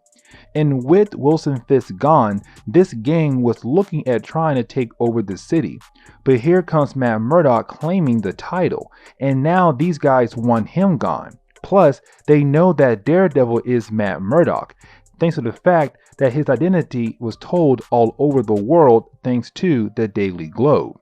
And this fight was so epic that it was impossible not to hear what was happening in the middle of the town. Now you have the FBI appear, and they have been watching over Matt Murdock ever since he claimed himself as the Kingpin of the city. But with the mixture of both the thugs and the FBI, he was able to sneak away before being caught by one of the two groups. This is where the big shocker comes in, because we finally get to the present day, which again is Ben Urich and this mysterious person he has been talking to this whole time. We learn that the person he has been talking to is Milla Donovan, and she was the person Matt Murdock told to find the one person if anything bad happens to him. But we learn that the fight was last night, but Matt Murdock has been missing ever since that fight last night. And so now Milla is asking Ben to find him. But the big shocker of this chapter is that in the 1 year Matt Murdock has been the Kingpin, him and Milla got married secretly. Now getting over to Agent Driver, who we have been seeing a lot of in our last few videos, appear once again, where you have him talking to one of the Sentinel members, well, the one in charge of the group that attacked Matt Murdock, Sentinel Ori, where basically have Agent Driver telling him that he's on the most wanted list, how he is going to be charged with drug abuse, concealed weapons, and a ton of other charges. Now Sentinel Ori plays like he knows the FBI cannot hold him, and so he's acting more of like, a jerk right now towards Agent Driver and giving that vibe off that he'll be able to walk out very soon. Now we pick up with Ben Urich, where we see him going to the one person Matt Murdock trusted besides him, which of course is Foggy Nelson, the best friend of Matt Murdock. Now we learn that with Matt Murdock being the Kingpin, life for Foggy Nelson has been going great for him. At the same time, he has faced a lot of challenges. But Foggy points out that he has been getting a lot of book deals, except he's locked away in some bunker for his protection from Matt's enemies. And you have Ben asked Foggy if he has seen Matt, where of course Foggy says no. But you have Foggy say something that sticks to Ben, which is, ever since Karen Page died, things have been going crazy for Matt Murdock and the people close to him. But you have Ben go to the one place that Matt would go to if he ever got badly injured and need medical help, but doesn't want to go to the hospital. Of course, that means him going to the night nurse. The night nurse is someone heroes go to when they need to be patched up but can't go to an actual hospital. Where of course, when Ben goes inside, that is when he finds Matt on the table trying to heal from his wounds from the fight from earlier. But the story once again switches over to Agent Driver and his new partner, Angela Del Toro. If you know that name, then you know that later on she becomes the new White Tiger after Hector Alea. And right now we see her and Driver watching as Santa Ori is being escorted out of the police building because somehow he was able to get all the charges dropped. This is where things go bad because Driver and Angela were watching from their car down the street. Out of nowhere, you have a random group of Sentinel members attack Driver in Angela's car. Angel was able to get out of the car in time, but Driver was stuck in the car. At the end of the gunfight, the car blew up and Agent Driver was still trapped inside, meaning that he is now dead. This leads to Matt and Ben finally having a talk. Remember that Matt stopped talking to Ben Urich back in our second video, right when Matt decided he was going to sue the Daily Globe for putting his identity out there. But you have Ben Urich bring up the fact that Matt has been going crazy and making a ton of bad decisions because of the death of Karen Page. Karen Page was of course Matt's past lover, and when she died, it hit Matt hard. It seems like Matt never truly got over it. And so every decision he has made recently is a result of her death. And Ben calls this a nervous breakdown. Now Matt passes out, but you have Foggy Nelson walk in and begins to talk to Ben about what was just said. And Foggy tells Ben that he did not see this as a nervous breakdown until now. And with that being said, Foggy realized that Ben is right. Karen Page's death caused a nervous breakdown for Matt Murdock. But then the story fast forward 9 days later, and we pick up with Matt Murdock back in his apartment, where everything seems to be normal again for him, and he wakes up to Milla, who is currently his wife right now. And so things seem to be better for him now, but of course this is a Daredevil book, and so we know that things about to get rough for him once again. Later that night, Daredevil goes to visit Luke Cage and Jessica Jones. At this point, Jessica Jones is now pregnant in the Marvel Universe, meaning that Daredevil books should be caught up in the Marvel timeline.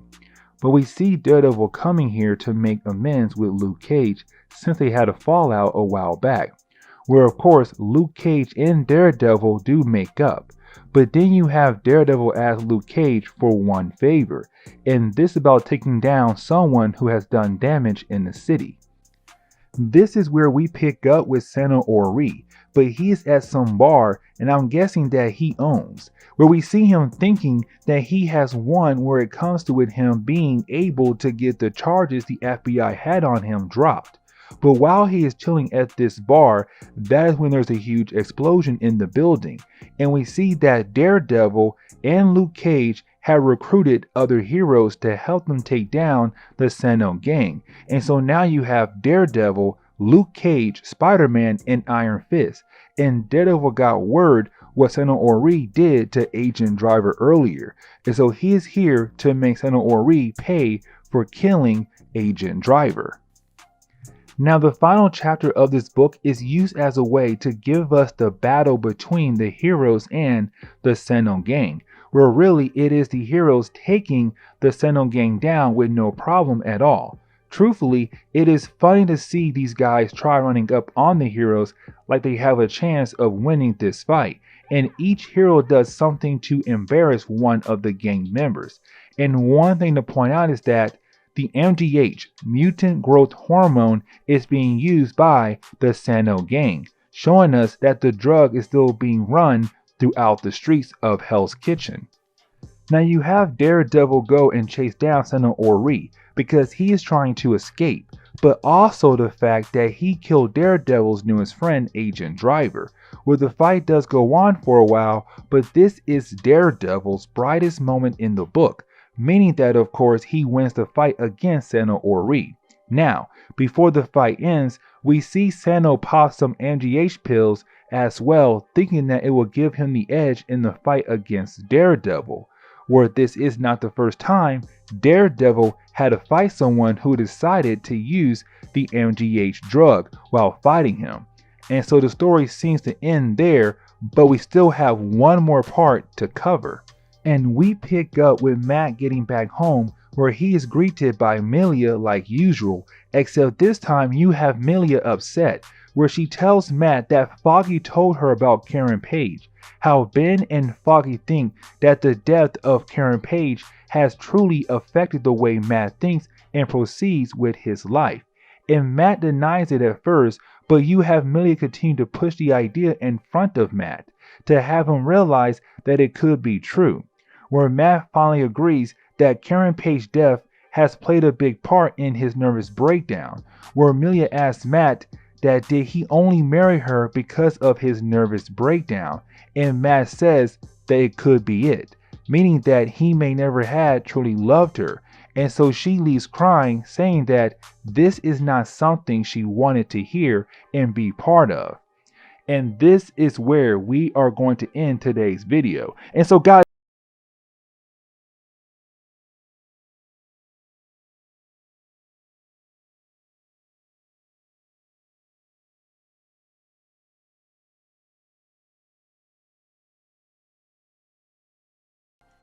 so this story does give us a small recap of what happened at the end of our last video, where we see that Milla Donovan has sent over papers to have her and Matt Murdock's marriage annulled. She felt that their marriage was not real, and Matt only married her because as part of his nervous breakdown from the death of Karen Page, someone Matt truly cared for. And you have Foggy tell Matt to sign it so both Milla and Matt can finally move on, but of course Matt does not want to, stating that he actually does love Milla. But then we jump over to Bulgaria, where we pick up with Madam Hydra, the person who runs Hydra at this moment, or could be just one of the many in charge. Either way, she was supposed to meet up with Murdock. Instead, Captain America appears, telling her that him and the Avengers have captured Murdock and they are now going to take her in as well. And this is going to be the lynch point of the story, the fact the Avengers have captured Madam Hydra. And the reason why I say that is because the Avengers did not arrest her on American soil. They captured her on the Bulgarian land, meaning that they had no rights to come to this country and arrest her without permission. And so you have the Bulgarian leader talking to the US ambassador and tells them if they want to take Madam Hydra back to the US, they need to give up Black Widow then, because the Black Widow has done some illegal things there and needs to answer for her crimes. And so you have the US government agree on giving up the Black Widow, and you have the director of S.H.I.E.L.D. call up Nick Fury and tells them that he needs to call in the Black Widow, that she needs to be called in, and he does not tell Fury the reason why she's being called in for. And so you have Fury send out a message to Black Widow, who is right now in the middle of a mission at the moment. telling her to disappear because it seems like something is not right to him for his boss to tell him to bring in Black Widow out of nowhere.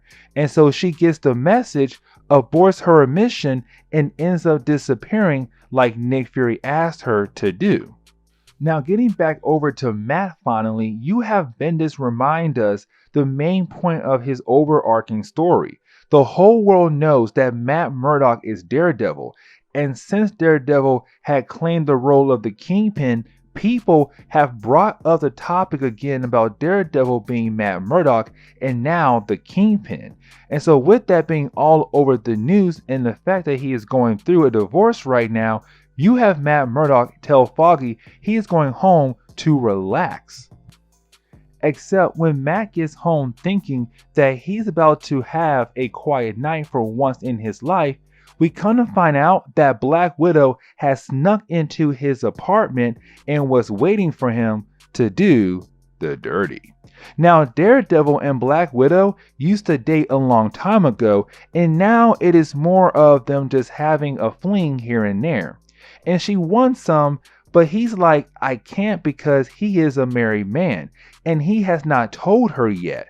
But he gets a call from Ben Urich, who tells him how Jigsaw, this Punisher villain, is going to do something shady at the docks and wondering if Daredevil wants to handle it. Where of course he says yes to take his anger out on something, but he invites Black Widow, but he tells her that he wants to know why she is here after they take care of Jigsaw. And the first chapter closes with us jumping forward to the next day, and we pick up with the S.H.I.E.L.D. director getting a copy of the Daily Bugle, where he sees Black Widow in the paper and the headlines are telling him that Black Widow is still out and around, and right now she is with Daredevil, and that is the opposite of what he wants from Nick Fury and Black Widow.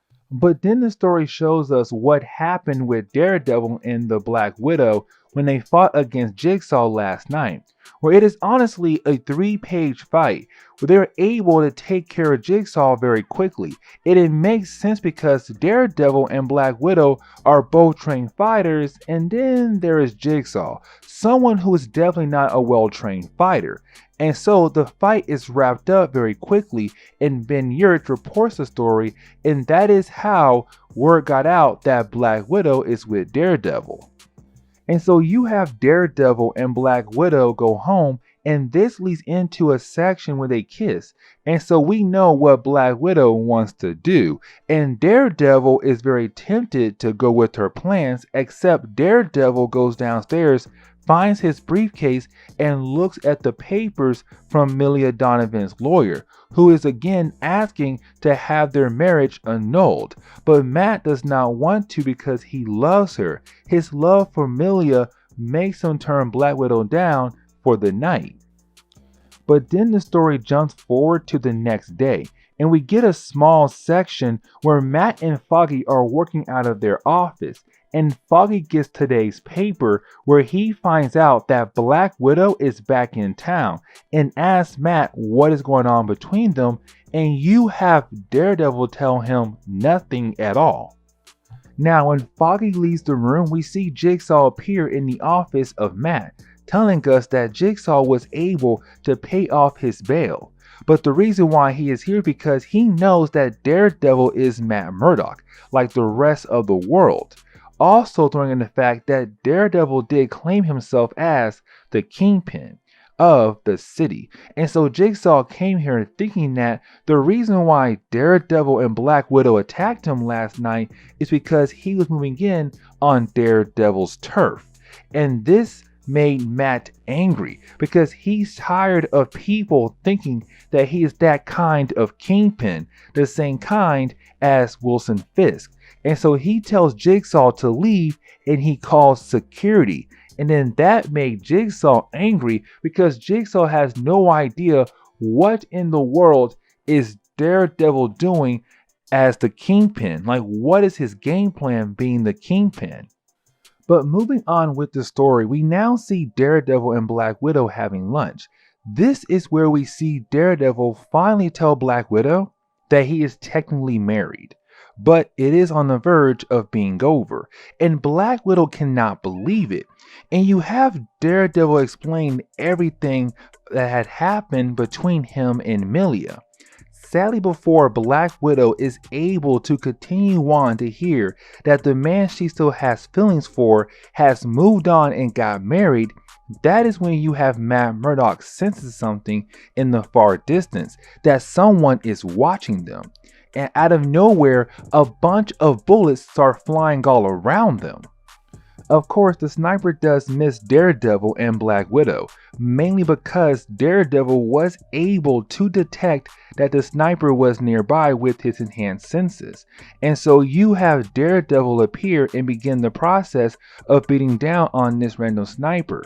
And we do learn who this sniper is down the road, but for now, he is just some random dude who tried to take down Daredevil and Black Widow, where you would think the fight would be wrapped up very quickly since it is Daredevil.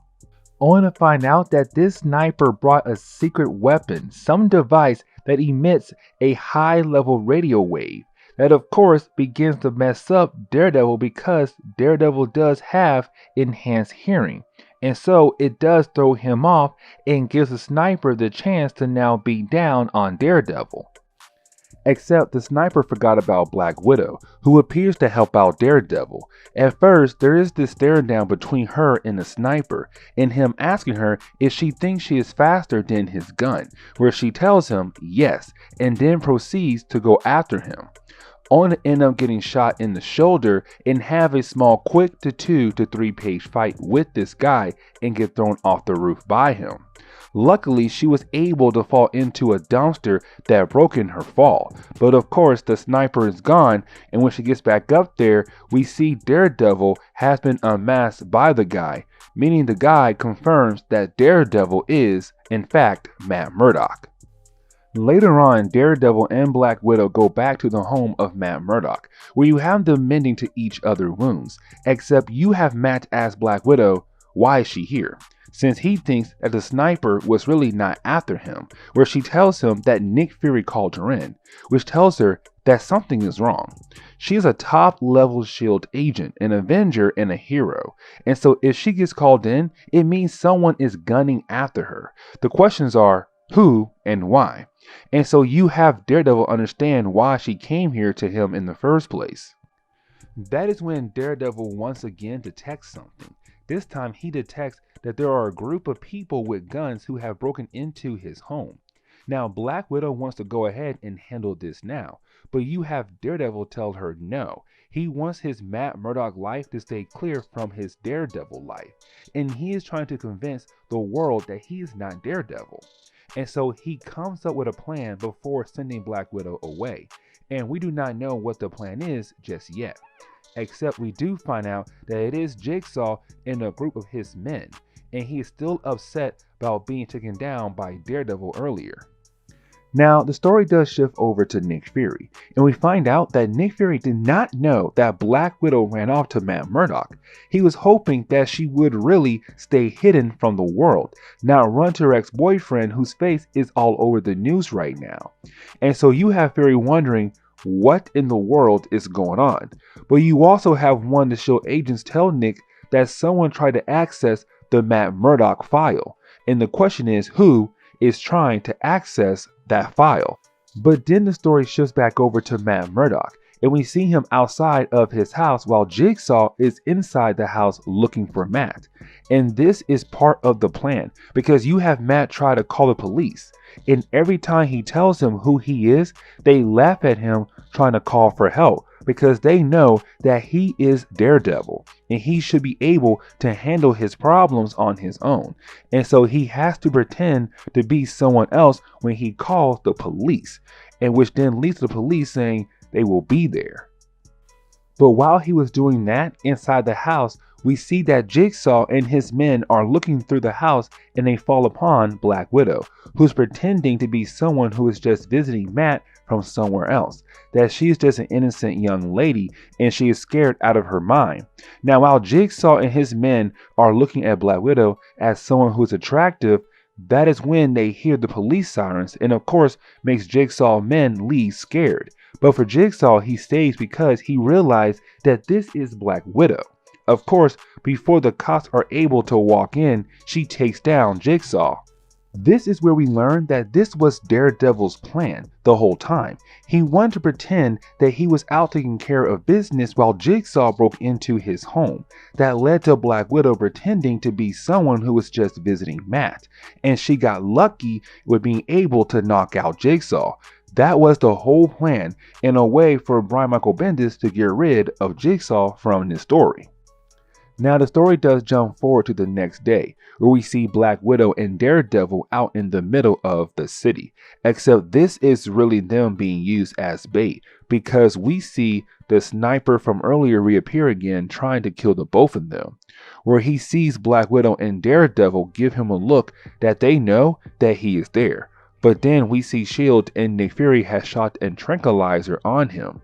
We learn that this sniper was working for S.H.I.E.L.D. and using S.H.I.E.L.D. files to find Black Widow and Daredevil. The reason why is because he was hired by someone else outside of S.H.I.E.L.D. Then the story jumps over to Bulgaria, where we learn that the country who at the beginning of our video asked the US to hand over the Black Widow for a trade for Madam Hydra has released Madam Hydra. And this is where we come to find out that the whole trade idea came from a man named Alexei Sostakov.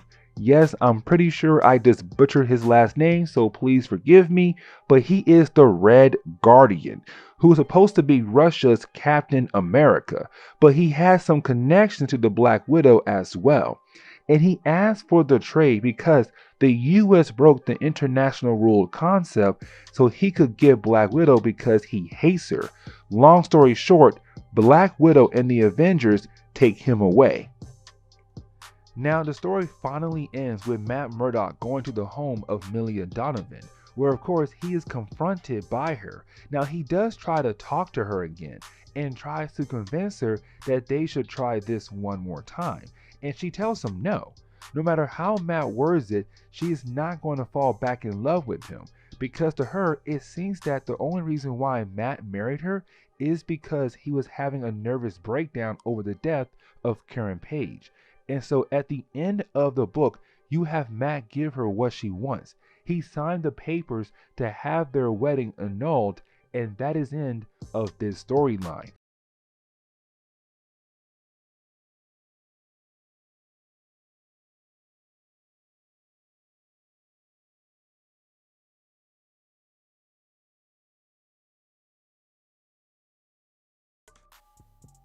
So this story is kind of weird because how it starts off, where we pick up with an old man getting out of a taxi in the middle of the city, leaving you wondering who this guy is and why are we following him all over the place.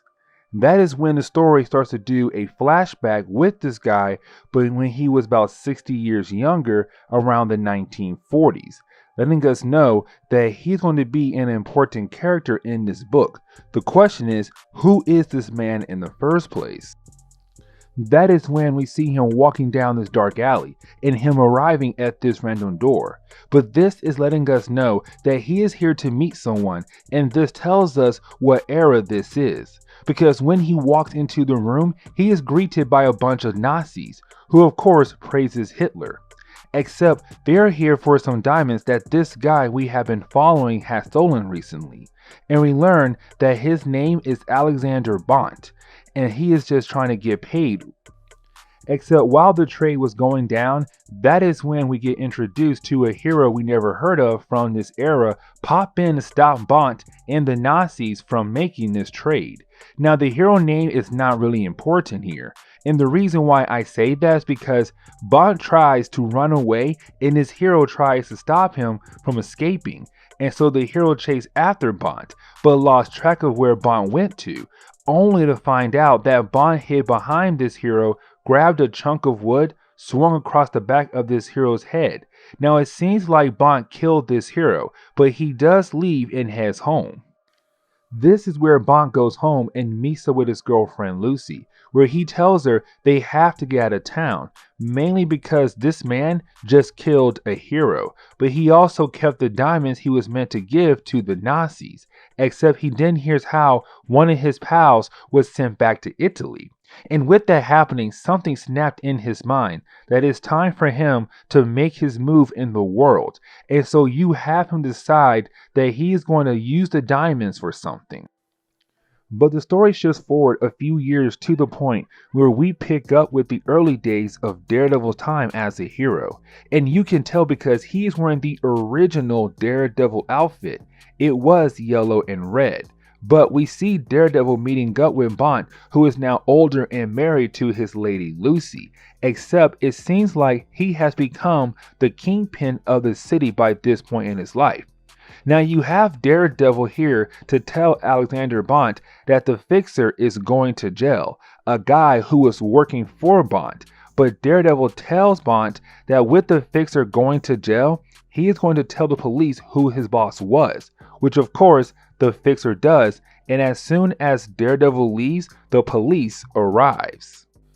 We then jump back to the present day, where we pick up with Bont as an old man visiting a video store.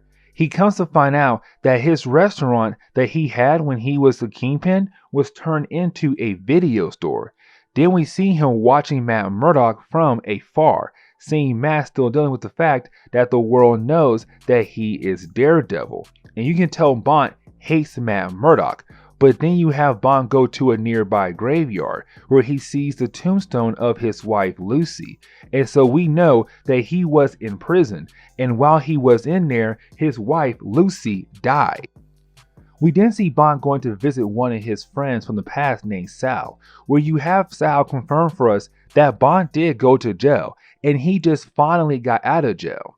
But apparently Bont is upset with the fact that Sal and Bont's other friends did not do anything to help him when the police took him away all those years ago. And so you have Bont pop a mutant growth hormone drug. Taking these pills gives people powers, and so you have Bont kill off his old friend Sal with his own bare hands, telling us that he was given super strength. Now, with chapter 2 of this story, we come to find out that the story does jump forward a couple days, and we pick up with Matt Murdock being tortured by Bont and an old villain of Daredevil's, which is the Gladiator. Now, he was a long-term villain of Daredevil, but after a while he turned good and opened up his own costume shop. Except for some reason, he is no longer being a good guy and now working with Bont to torture Matt Murdock. We then jump back to the early days of Daredevil, where this section tells us the history of Gladiator and Bont. We come to find out after Gladiator turned good and opened his costume shop, Bont came by to make Gladiator go after Daredevil for him. Except you have Gladiator tell Bont no, because he's trying to be a good person now. But Bont blackmails Gladiator with their history, saying that he will go to the police and tell them about all the people he had killed for Bont, whose bodies were never found. Also, he tells Gladiator that if he does not help out, he can take the costume shop away from him since he owns the land. Now we jump back to the 1940s again, where we pick up with Bont meeting up with the gang leaders in the city, where we come to find out that Bont is trying to convince them to form some alliance under his control.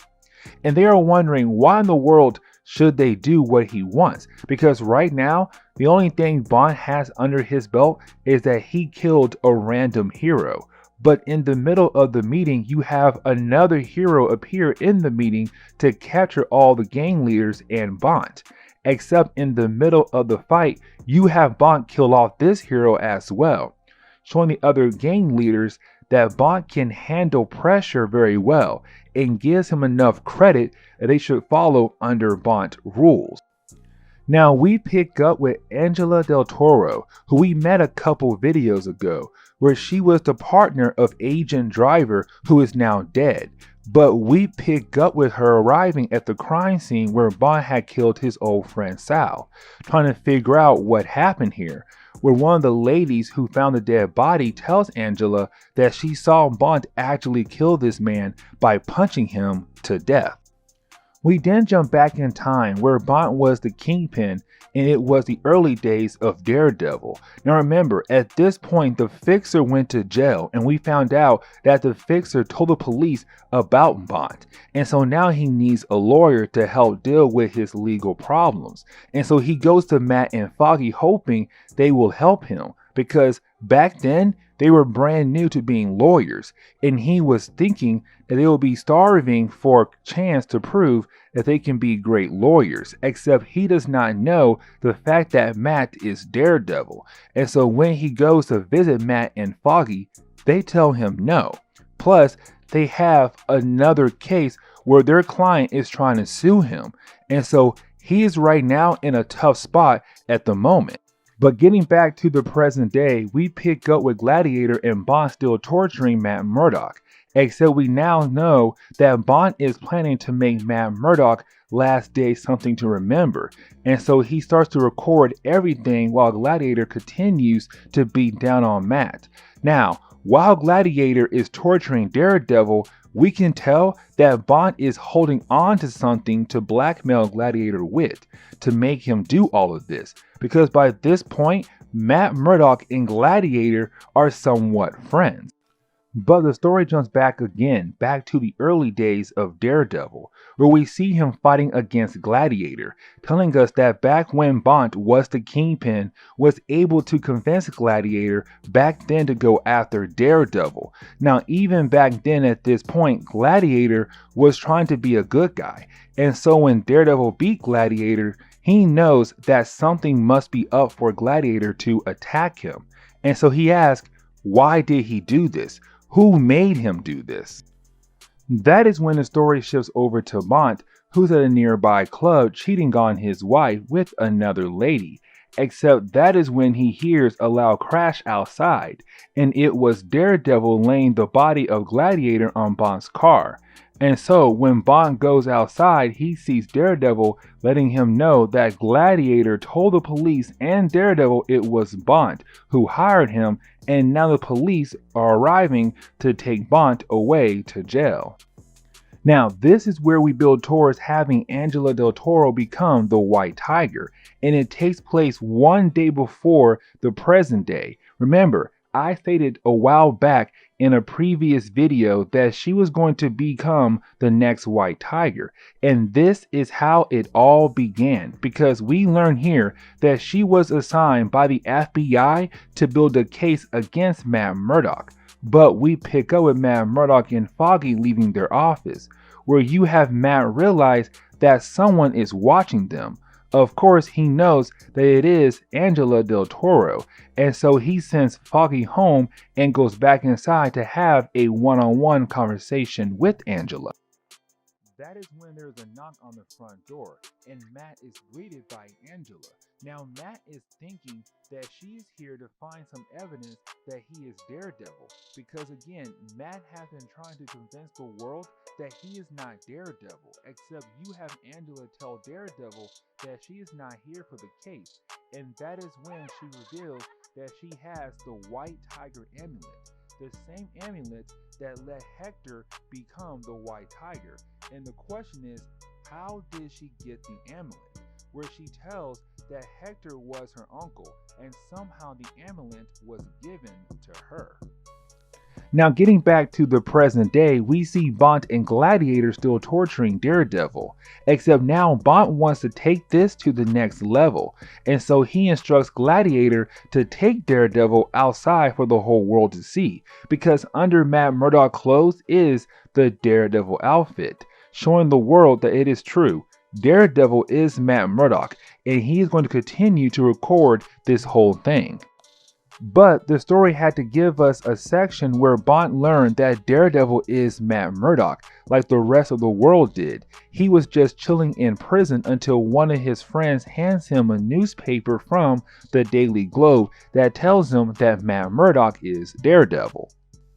But we once again pick up with the early years of Daredevil, where we see him teaming up with Spider-Man in the original White Tiger, Hector Alea. And this is just establishing that Daredevil and the White Tiger have been friends for years. And so we really just get a couple pages of the heroes beating down on Doc Ock. Then at the end of the fight, you have Spider-Man introduce White Tiger and Daredevil to each other to establish their first meeting. But we then jump back to the day before Daredevil's being tortured by Gladiator and Bont, where you have Daredevil talking to Angela about her having the White Tiger amulet. Now at first, Matt thinks this is some kind of trick by Angela for her FBI case, except she tells him that she wants to know why Matt tries to be a hero, that she's considering becoming one, to use the White Tiger amulet to help people like her uncle did. That is when Matt is able to use his enhanced senses to tell that she is not lying. And so he tells her to meet him on top of a church the next day, which is the same day we know that Matt is currently being tortured by Gladiator and Bont. Now the book does give us a quick page to tell us where Bont got his MGH drugs from. It was given to him by someone in the prison. That is really it. But getting back to Daredevil meeting up with Angela at the church, you have her put on the amulet, where of course the powers of the White Tiger now flows through her body, and she climbs the building. At first, it does seem like she is by herself when she gets on top of the church, except of course, that is when Daredevil does appear. But this is Daredevil testing out to see if Angela is serious about being a hero, and will she be a capable one? And so he begins to attack her, and she has to defend herself and learn how to use the White Tiger power. But to close on the 4th chapter, we see that a couple days before Bont and Gladiator began torturing Matt Murdock, we see Bont confronting Gladiator to tell us that as soon as Bont got out of jail, Bont went to Gladiator and blackmailed him to help again by saying that if Gladiator does not help him, Bont will go and find Gladiator's 4-year-old daughter and kill her. And so of course we know that he helped Bont to save his daughter's life. But then we jump back to the training session between Daredevil and Angela, where Daredevil is testing her to see if she has the ability to be a hero, also to see her fighting skills as well. The White Tiger does give her the skills of past warriors, so she has the fighting skills. Honestly, I think this is Daredevil just having some fun with her, but then the big question does come up. Why does Daredevil do this? What motivates him to be a hero? And so you have Daredevil tell her to follow her to show her what motivates him to be a hero. And so what Daredevil does, he leads her to a robbery that is currently happening at some random store. And you would think that Daredevil would at least try to help her with this robbery. Except Daredevil leaves for her to handle this robbery on her own.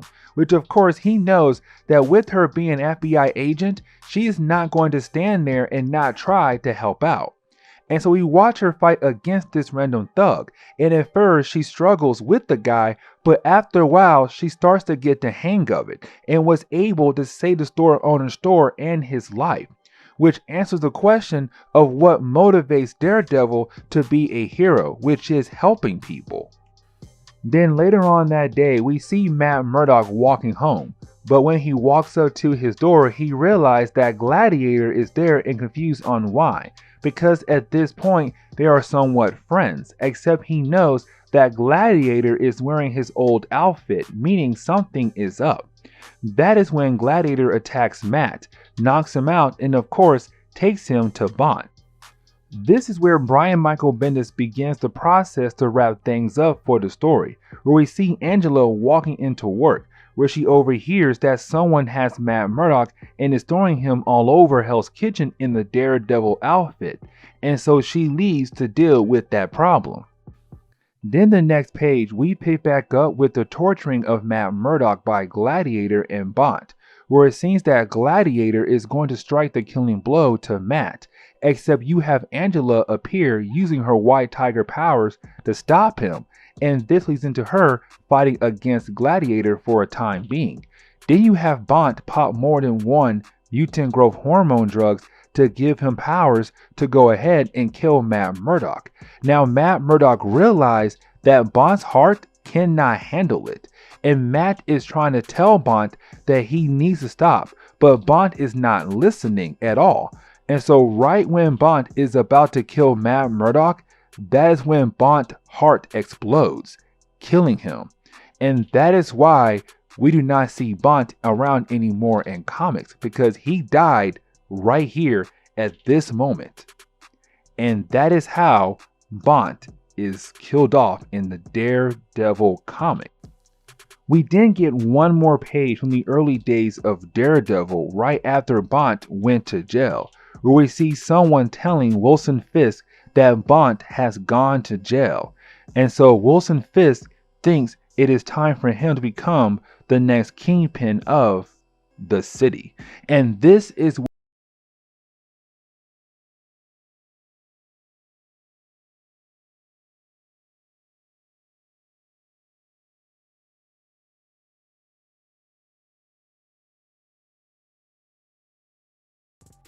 So Brian Michael Bendis does a different kind of storytelling by introducing a support group that is having a meeting in the basement of a church. This support group is about Daredevil, how Daredevil has affected their lives after he declared himself as the Kingpin. This was done a while back in one of our previous videos, but with this group, you can tell that everyone feels different about Daredevil being the Kingpin. This story opens up with the support group arguing about if Daredevil really did declare himself as the Kingpin of Hell's Kitchen, where one lady says he did not really declare himself as the Kingpin because she was there. We skip forward to her talking about being there when Daredevil threw Kingpin in front of Kingpin's men, stating that he is tired how the city is being run, how there are people who are making the city worse. He stated that if the people of Hell's Kitchen need a Kingpin so bad, or a boss so bad, then they can come to him, because his goal is to turn the city around. He never said he is the Kingpin of Hell's Kitchen. And this leads into the other people questioning her, because it sounds to them that she is thankful for Daredevil becoming the Kingpin of Hell's Kitchen. And this leads into the first story of many we get in this book, where she explains how Daredevil changed her life. Her story takes place 1 week after Daredevil declared himself as the Kingpin, and she tells us that she was a drug addict, and she usually would date guys who were treating her wrong and get the drugs that she wanted. Except the last guy she dated was trying to make a move in the city to become the new Kingpin. Him and his partner had this big plan to take over the city, but part of their plans meant they had to work with someone else, and that person was a guy named Bullet. That is his name. Trust me, I know it sounds like a ridiculous name, but that is his super villain name. He was this guy who used to fight Daredevil a long time ago, one of those villains that got thrown into comics, except no writer sat down and tried to use him as a big time villain. Now this lady tells us that she remembers what Daredevil told her about the people of Hell's Kitchen needing to start making their lives better for themselves. And so when she hears her boyfriend and his partner talking about becoming the next Kingpin of Hell's Kitchen, that is when she thought it was the time to make changes in her life. And so she pulls a gun out, planning to shoot everyone, and of course, all the other people point their guns at her. And so, in actually saving her life by fighting these guys off. Honestly, the next few pages were splash pages of the fight between Daredevil and Bullet.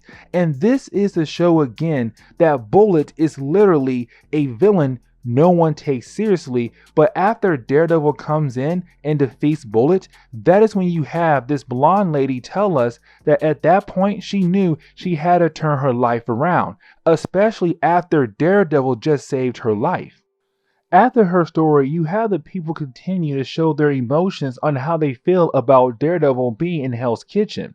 knowing that he is Matt Murdock, but also what is his end goal of being the kingpin of the city. And this leads to this random man start talking about how he knows everything about Daredevil, how he wears the mask to hide things. The way this guy is speaking is like he truly knows everything about Matt Murdock. Now, of course, you have the other people want this random man to tell everything he knows about Daredevil, since he's making some big claims here, where of course he pulls out that classic line, "If I tell you everything, it will no longer be a secret." And so this leads to him arguing with this guy named Archie about if he is telling the truth. But then you have the mysterious guy say that if the group tells him all of their secrets, then he will tell them the big secret. And so this leads on to Archie begin telling his secret and how it's connected to Daredevil. This is when the story jumps back in time where we see Archie going to visit his father at Rikers Island, which of course is a prison in New York, but his father is locked up there and was just trying to visit his father, except we learn that his father never really liked him, especially can tell right here because his father was hoping that his uncle would come to visit him instead, because his father has a big plan that he is trying to make sure comes together. Except that is when Archie tells his father that his uncle did not want to come. So basically, his uncle backed out of his father's big plan. And so you have the father of Archie tell Archie that he needs to go to this bar and meet with a guy named Gregor, who apparently is working on something big. He needs to go see this guy to pick up something that is very important to the plan. Now, the only reason why Archie is agreeing to help his father with this plan is to finally have his father respect him in a way, and so he agrees to the plan. Now, Archie goes to see this Gregor person, where he comes to find out that his father used to be a big time person in the underworld. Reason why is because his father was the one who bombed Matt Murdock's home. If you guys remember back when the Kingpin found out that Matt Murdock was Daredevil and then had his home blown up, well, this Archie person's father was the one who made the bomb that blew up Matt Murdock's home. Now their goal is to use a new bomb to blow up Foggy Nelson's home this time, which of course Archie agrees to do it. Except that is when we see Archie go home and he sees his son in the bed, which of course begins the process of him thinking about not using a bomb to blow up the home of Foggy Nelson. And then when he is outside, he can see Matt Murdock and Foggy Nelson, which of course leads into him actually changing his mind on using the bomb on Foggy. This leads to the big question though, what did he do with the bomb then? If he did not use the bomb like he was asked to do, what did he do instead? That is when we come to find out that he put the bomb back at Gregor's bar, which of course when Gregor and his friends get back to the bar, the bomb blows up, killing both Gregor and his friend in the explosion. Now chapter 3 starts off with the next member of the support group, which is Jennifer Norton. Now her story is a real mess up one, but this is the lynch point of this whole thing, because you have her explain that she was the wife of a serial killer, and she never knew that her husband was a serial killer, that he always had a job and brings home money. She never had to ask about what his job was because it did not bother her really.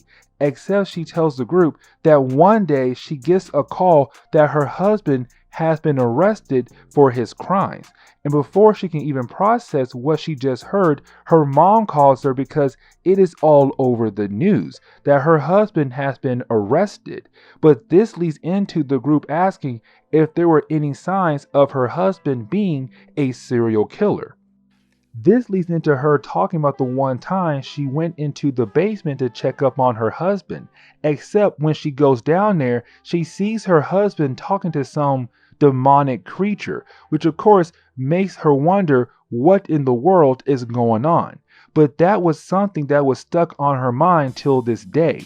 And this happened before he got arrested, but she tells the group that ever since that day, she had a feeling that something was wrong with her husband. That is when we learn what her husband's crimes were through another member of the support group, because her husband killed 34 women, and this other member who is now yelling at Jennifer was going to be the next victim of Jennifer's husband's crime. The only reason why she was not killed like the other women is because Daredevil stepped in and saved her life. That he came in, basically fought this man around the city until he was defeated. The big thing to point out is that Jennifer's husband seemed to have powers, which is something Jennifer never spoke about, meaning that she never knew anything about her husband having powers. Now, getting back over to the support group in the present day, we see that the group is becoming more divided now. Well, really, the group is against Jennifer because they don't believe that her husband was talking to some kind of demonic creature, except that is when everyone stops when the last member to speak begins to pull something out of her purse, which is some kind of paper. But on this paper is a picture, and she asks Jennifer if the creature looked like this, which of course everyone stops to see that the same demonic creature that was in Jennifer's story is the same drawing on this paper.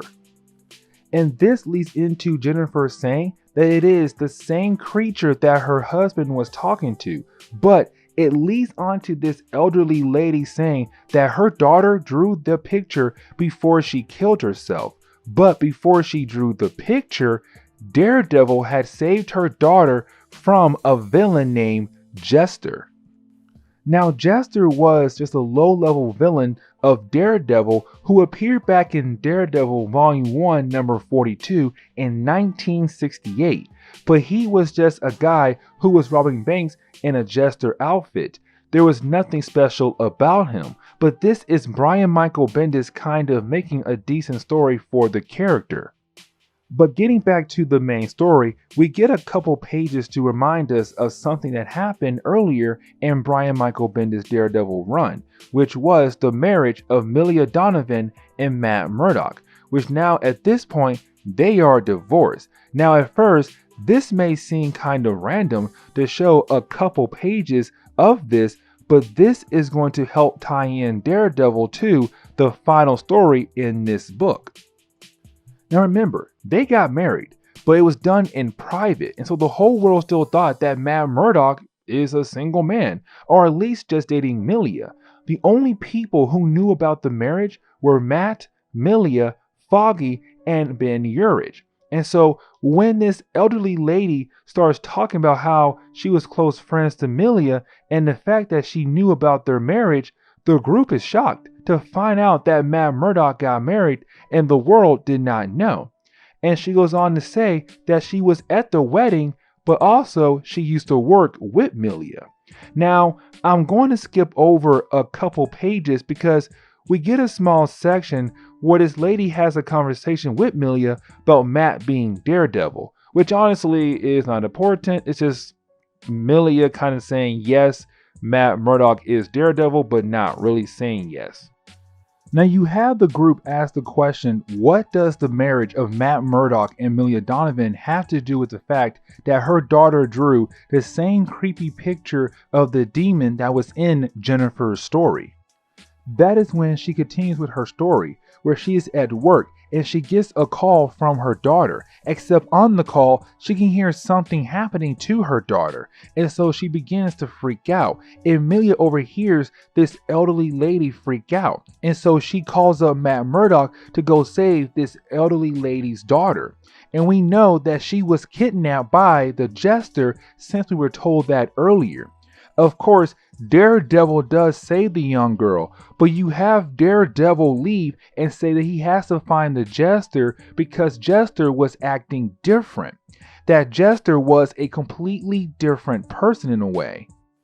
This leads into her talking about later on that day, where she went back upstairs to check up on her daughter, except when she goes to find her daughter killed herself. She cut out her own eyes, but again, before she did that, she drew that picture of that demon.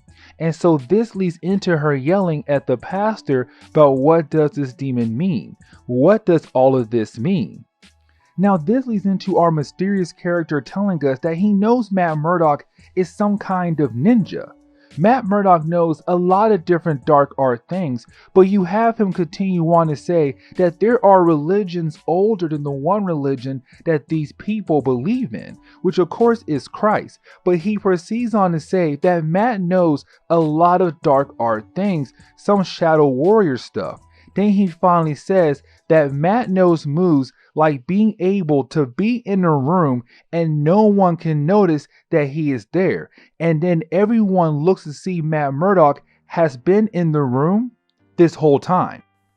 This is where you have Matt explain why he is here, saying that he followed our mysterious person because this mysterious person is the Jester. The whole time Jester has been in the room as well. But you have Daredevil say that he only came here because Jester came here. That everything Jester was saying is a lie. Because he was trying to make it seem like he knows more than he actually does. And so you have Daredevil explain what happened that day when Jester first popped up on the scene. The same day when the older lady's daughter was kidnapped. Now, Daredevil explains the fight that happened between Jester and him back on the day was at first normal, where Daredevil explains that at first he thought this fight would be wrapped up very quickly, except then he started to lose the fight. That Jester was actually being able to beat down on him more than usual. It gets to a point where Daredevil is thrown out of the bank by Jester, which then makes Daredevil realize that Jester is not his normal self. And so you have Daredevil go back into the bank to stop Jester, except when he went inside the bank, that is when we see the elderly lady daughter is being held as a hostage. And so you have Daredevil try to stop Jester, but then Jester begins to cry out like he was in serious pain. And that is when we see the demonic creature come out of the mouth of Jester, which makes Jester fall to the ground. But you have this demonic creature try to go inside the mouth of the elderly lady's daughter, but Daredevil was able to stop the creature and it crawls away. And you have Daredevil explain where the demonic creature came from, saying that the creature came from someone who used to work for the Hand organization, the evil ninja organization that usually does anything for money. And so this person who left the Hand organization set up a shop where you can buy dark art stuff. And so of course Jester went to this shop and bought that demonic creature to help him. Now this is where we see Jester leave the support group meeting, hoping to get away from Daredevil. Of course, Daredevil chased after him and he runs into the same shop where he got that demonic creature from. Now when Matt Murdock confronts him while wearing his Daredevil outfit, we see the creature begin to crawl out of Jester's mouth again. But to end all of this mess, you have Jester grab a gun and actually shoots himself in the head, killing him and the creature at that moment.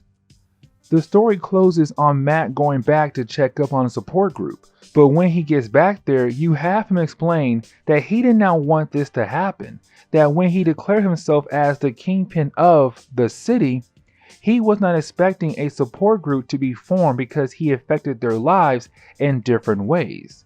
And so he tells them sorry and how his goal was to make the city better. And basically he leaves after saying that. And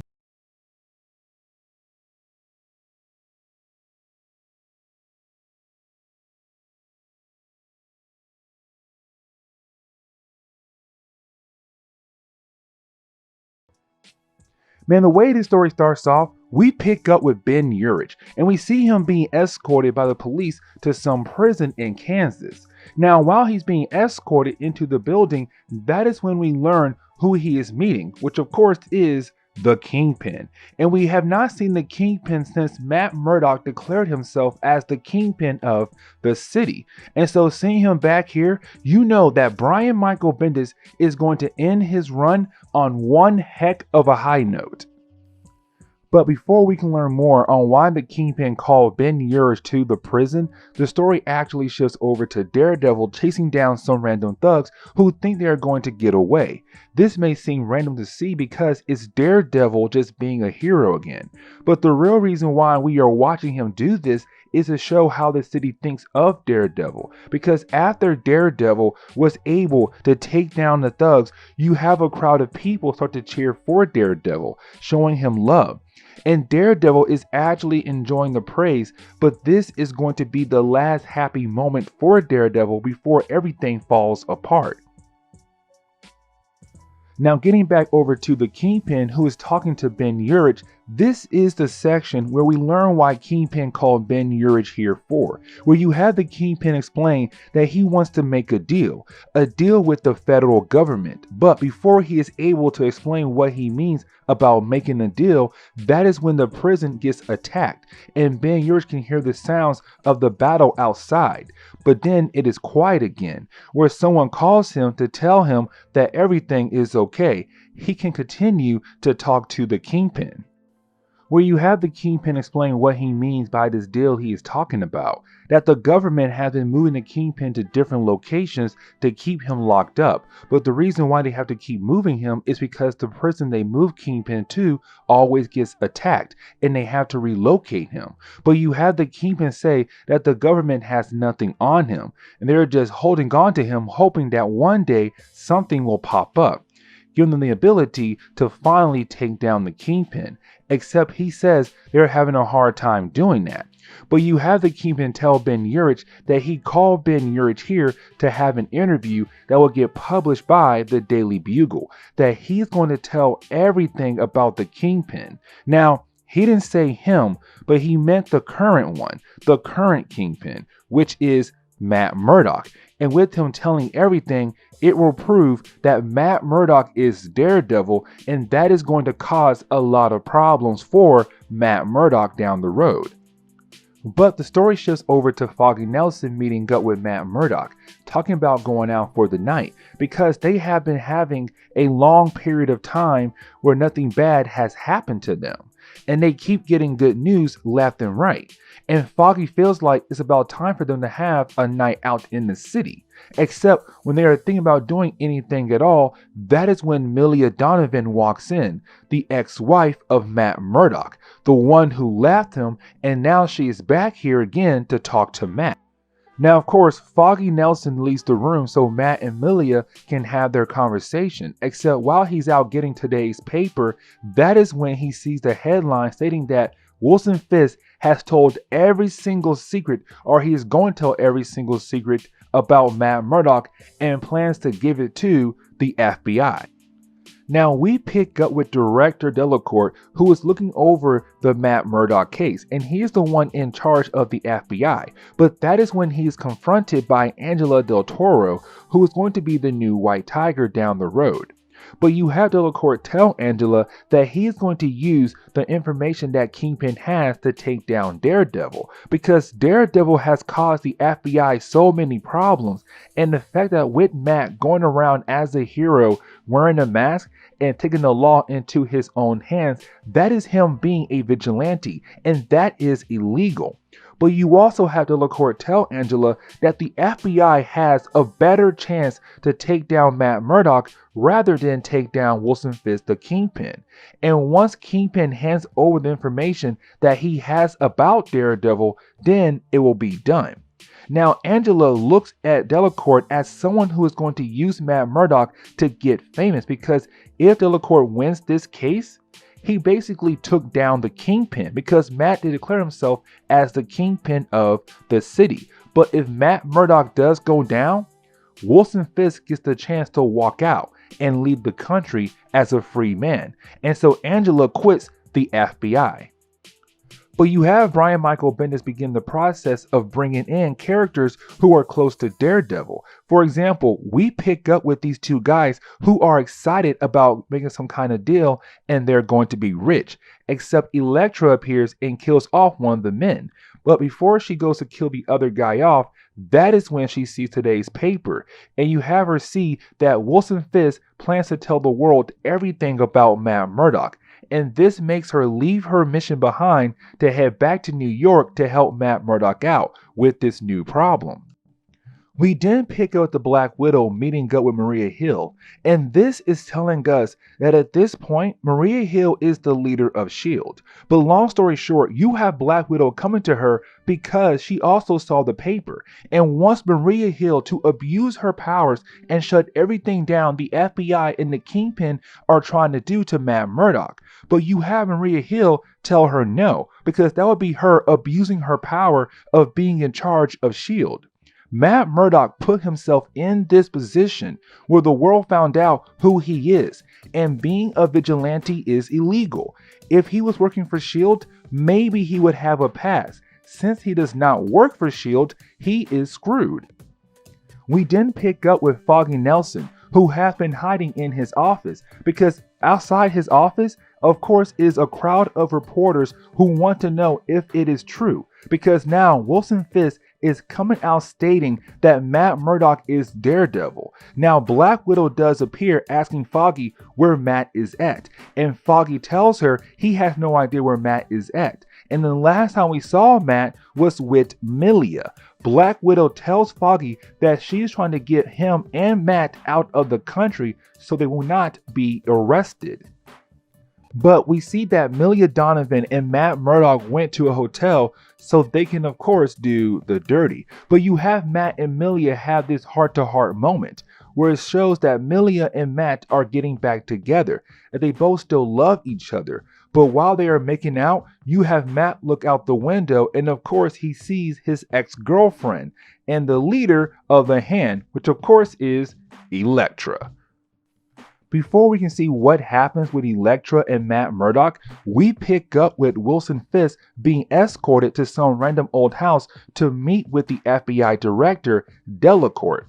And this is where you have Kingpin beginning to make a deal with Delacourt, because remember, he only told Ben Urich, who works for the paper, about these secrets about Matt Murdock, but he says that he kept these secrets in a safe place. But they have to move fast because 2 other people also know about where he keeps these secrets at. Now we can finally see what happened with Daredevil and Elektra, which is basically them fighting against each other, because Daredevil thinks that she is here to hurt him or maybe hurt Milla, because again, at this point, Elektra is the leader of the Hand. Where you have Elektra try to tell Matt what is going on because he has no idea what is happening out there in the world that is about to ruin his life. And so he sends Milla out so she can be safe while they fight against each other. But then you have Elektra finally being able to make Daredevil look at the TV and see what is happening. The Kingpin is going to reveal every secret about Daredevil to ruin his life. And when Milla comes back to the hotel room, Daredevil and Elektra are both gone. But getting back over to Delacourt trying to get the Kingpin to speak about where are these pieces of information is being held at, you have the Kingpin being a jerk, wanting Delacourt to treat him like he is royalty. But this is really showing that the Kingpin is in charge, that he's the one who is going to run how all of this is going to go down. And the FBI have no choice but to work with him. We also get a couple more pages about Foggy Nelson, where we see Iron Fist and Luke Cage come to take Foggy Nelson to the home of Luke Cage, because this whole time he was hiding in his office. But they are here to escort him out. But this is to show that Luke Cage and Iron Fist are worried about Matt Murdock. And so they are looking for Matt and hoping Foggy would know where in the world Matt could be at. But getting back over to Daredevil and Elektra, we see them go to this lawyer office building. Well, they are waiting on the rooftop across from it. But Elektra tells Matt that the Kingpin has a bunch of information about Matt's entire life saved and locked away in a safe in this lawyer's office. The lawyer has no idea about the Murdock papers, nor the safe itself either. While they are talking, of course, Black Widow appears. and this gives us a small fight between the ex-girlfriends of Daredevil, where Black Widow is trying to tell Matt that he cannot trust Elektra because of who she is. But you have Elektra tell Black Widow that she came here because she truly cares for Matt and wants to help Matt with this problem. Out of nowhere, we do get one page that reminds us the owl was used in this run by Brian Michael Bendis, where the owl is seeing the news how the Kingpin is about to get one heck of a deal where he'll be a free man soon, and that makes the owl very angry. Now, getting back to Daredevil, Elektra, and Black Widow, they are confronted by Angela, who again is going to be the new White Tiger down the road. But she used the amulet to find Daredevil to help him because she believes in him and does not want him to go to jail. Now remember, that Kingpin said 2 other people knew about the Murdock papers, one being Elektra, and the question is, who else knows about the Murdock papers? That is when we see a card almost cut the throat of Elektra, but Matt Murdock stops it. But this tells us it is Bullseye. Bullseye is the second person who knows about the Murdock papers. This leads to, of course, an epic battle between all of our heroes against Bullseye, where you have Elektra take Bullseye away to have a quick one-on-one battle. Now you have Daredevil tell Angela to leave because she's new to the hero life.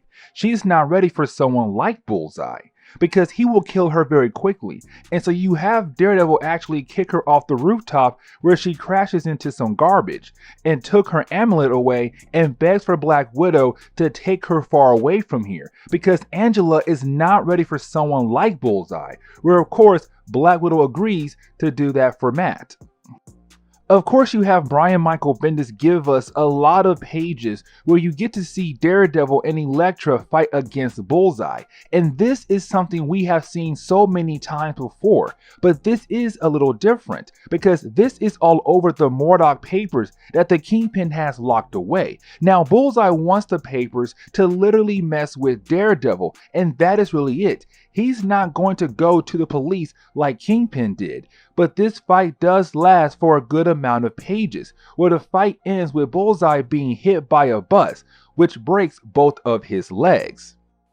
And so the fight is done. But then right after that, we see that someone with a sniper shoots Daredevil right in the shoulder. And this is Brian Michael Bendis bringing in another character that people do not know much about. We learn the FBI hired Paladin, who is his mercenary that first appeared in Daredevil number 150 way back then. The FBI gave him a helicopter and told him to shoot Daredevil when he gets the chance, which of course he was able to do. Now this is the best moment of the book because we jump back over to the Kingpin, Ben Urich and the FBI director, where you had Delacourt tell him that they shot Daredevil, but he is gone. Meaning that Elektra was able to get Daredevil out of there and hopefully somewhere safe. But this is the moment where you have the Kingpin tell Delacourt that there are no Murdock papers. He doesn't have anything to prove that Daredevil is Matt Murdock. But he says with the FBI shooting Daredevil, that blood on the ground would be a great blood sample for the FBI to use to tell if it belongs to Matt Murdock. But then he proceeds on to say that knowing Daredevil, he has gone to see the night nurse, a nurse who usually patches up heroes in secret to keep their secret identity. No one knows where she stays except the heroes. But then you have the Kingpin say that Ben Urich knows because he has been there. And this is huge, and I'll explain why here in a moment. Now getting back over to Milla, when we last saw her, she was left at the hotel after Matt Murdock and Elektra left to find the Murdock papers, which we now know is not real, where of course she's confronted by the Black Widow because Black Widow is continuing the idea of getting Milla, Matt, and Foggy out of the country so they can have a quiet life together. And so we know Iron Fist and Luke Cage has Foggy, but you have the Black Widow take Milla Donovan away. Now all that leaves is to get Matt Murdock and her plans will be done. Now getting back to Ben Urich, we see him get upset that the Kingpin once again just set him up. He knows that Ben Urich knows where to find the night nurse. And since he does, he has to tell the FBI, because if he doesn't, he's obstructing federal justice. He will be arrested, and he can say goodbye to his wife and his 2 kids if he does not tell Delacourt where they can find the night nurse, and it will lead to them finding Matt Murdock. Of course, we do get a couple pages of the night nurse telling Elektra that Daredevil is in critical condition thanks to him being shot. But then you have Elektra leave the room to let the night nurse work, but she goes to the front desk where Elektra calls up someone to meet her there. Now after she gets off the phone, that is when the elevator opens up and we see Black Widow has brought Milla here so she can take both Milla and Matt out of the country. Then we see some members of the Hand also appear as well, because we learn that Elektra is planning to use the Hand's medicine to hopefully heal Matt Murdock up. Except this leads to the moment where you have the FBI show up to the night nurse building, letting us know that Ben Urich did give away the location of the night nurse, and so you have the FBI covering the building, but then you have Elektra tell her guys to distract the police, except as soon as they go outside, we see Luke Cage and Iron Fist appear as well, because they heard on the news that Daredevil was shot, and so they knew he would come here to the night nurse to get help.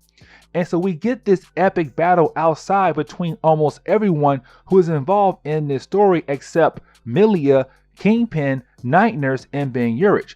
And so you have the Black Widow, the Hand, the police, Luke Cage, Iron Fist, and Elektra fighting over Matt Murdock. Now this is where the fight ends, with Matt Murdock coming out saying that everyone should stop. He hates seeing what is happening all because of him. And so save everyone's time and their lives as well, we see the FBI actually ends up arresting Matt Murdock, and now Matt Murdock will begin the process of going to jail. Now to wrap this up, we pick up with the final chapter where we see that Daredevil is now in court. And of course, this is dealt with the fact that what he did was illegal. Him being a vigilante, but also the fact that he was being a lawyer for a lot of cases that involved him being Daredevil. And with all that happening, that means he has been obstructing the law into his own image. And so you have the judge ask Matt if he pleads guilty or not guilty for this case, where you have Matt freeze up because this is a big moment for him.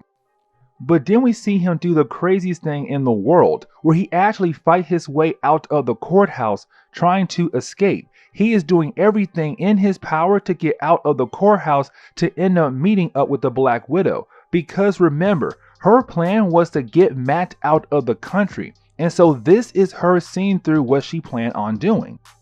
Which of course they do leave the country and they go to France under fake names. But this is Matt and Milla finally being able to live together and have a private life.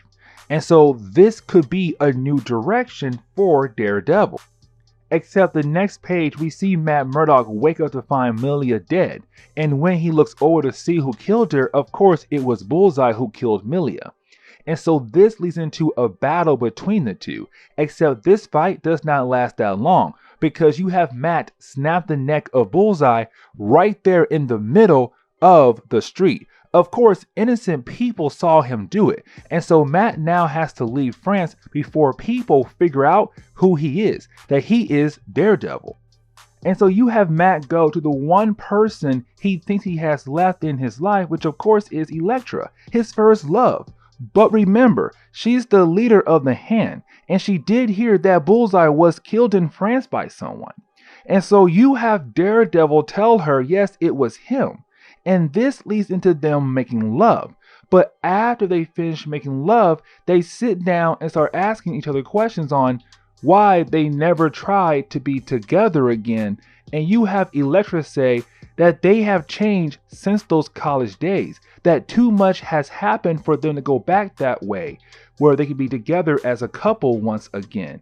And so it just ends with them kind of cuddling with one another. This is where we find out that everything from Matt escaping the courthouse up to him making love with Elektra was fake. It was Matt daydreaming, and so he's still in court, where he basically pleads not guilty. Now, this is not him getting his sentencing to tell how long he'll be in prison. This is more dealing with the fact that where Matt is going to be held dead until his sentence can be made down the road. Where we learn that Delacourt and the FBI have a special place made to hold him until they are ready to give him his sentencing. We're still not done just yet, because remember, the Kingpin was involved in this mess as well. He was the one who set everything up so he can get the chance to walk out of jail free, except that is when you have Delacourt tell the Kingpin that he is under arrest again, because the Owl told Delacourt about the fact that the Kingpin killed Jonathan Roach, another crime lord from a long time ago in Marvel Comics.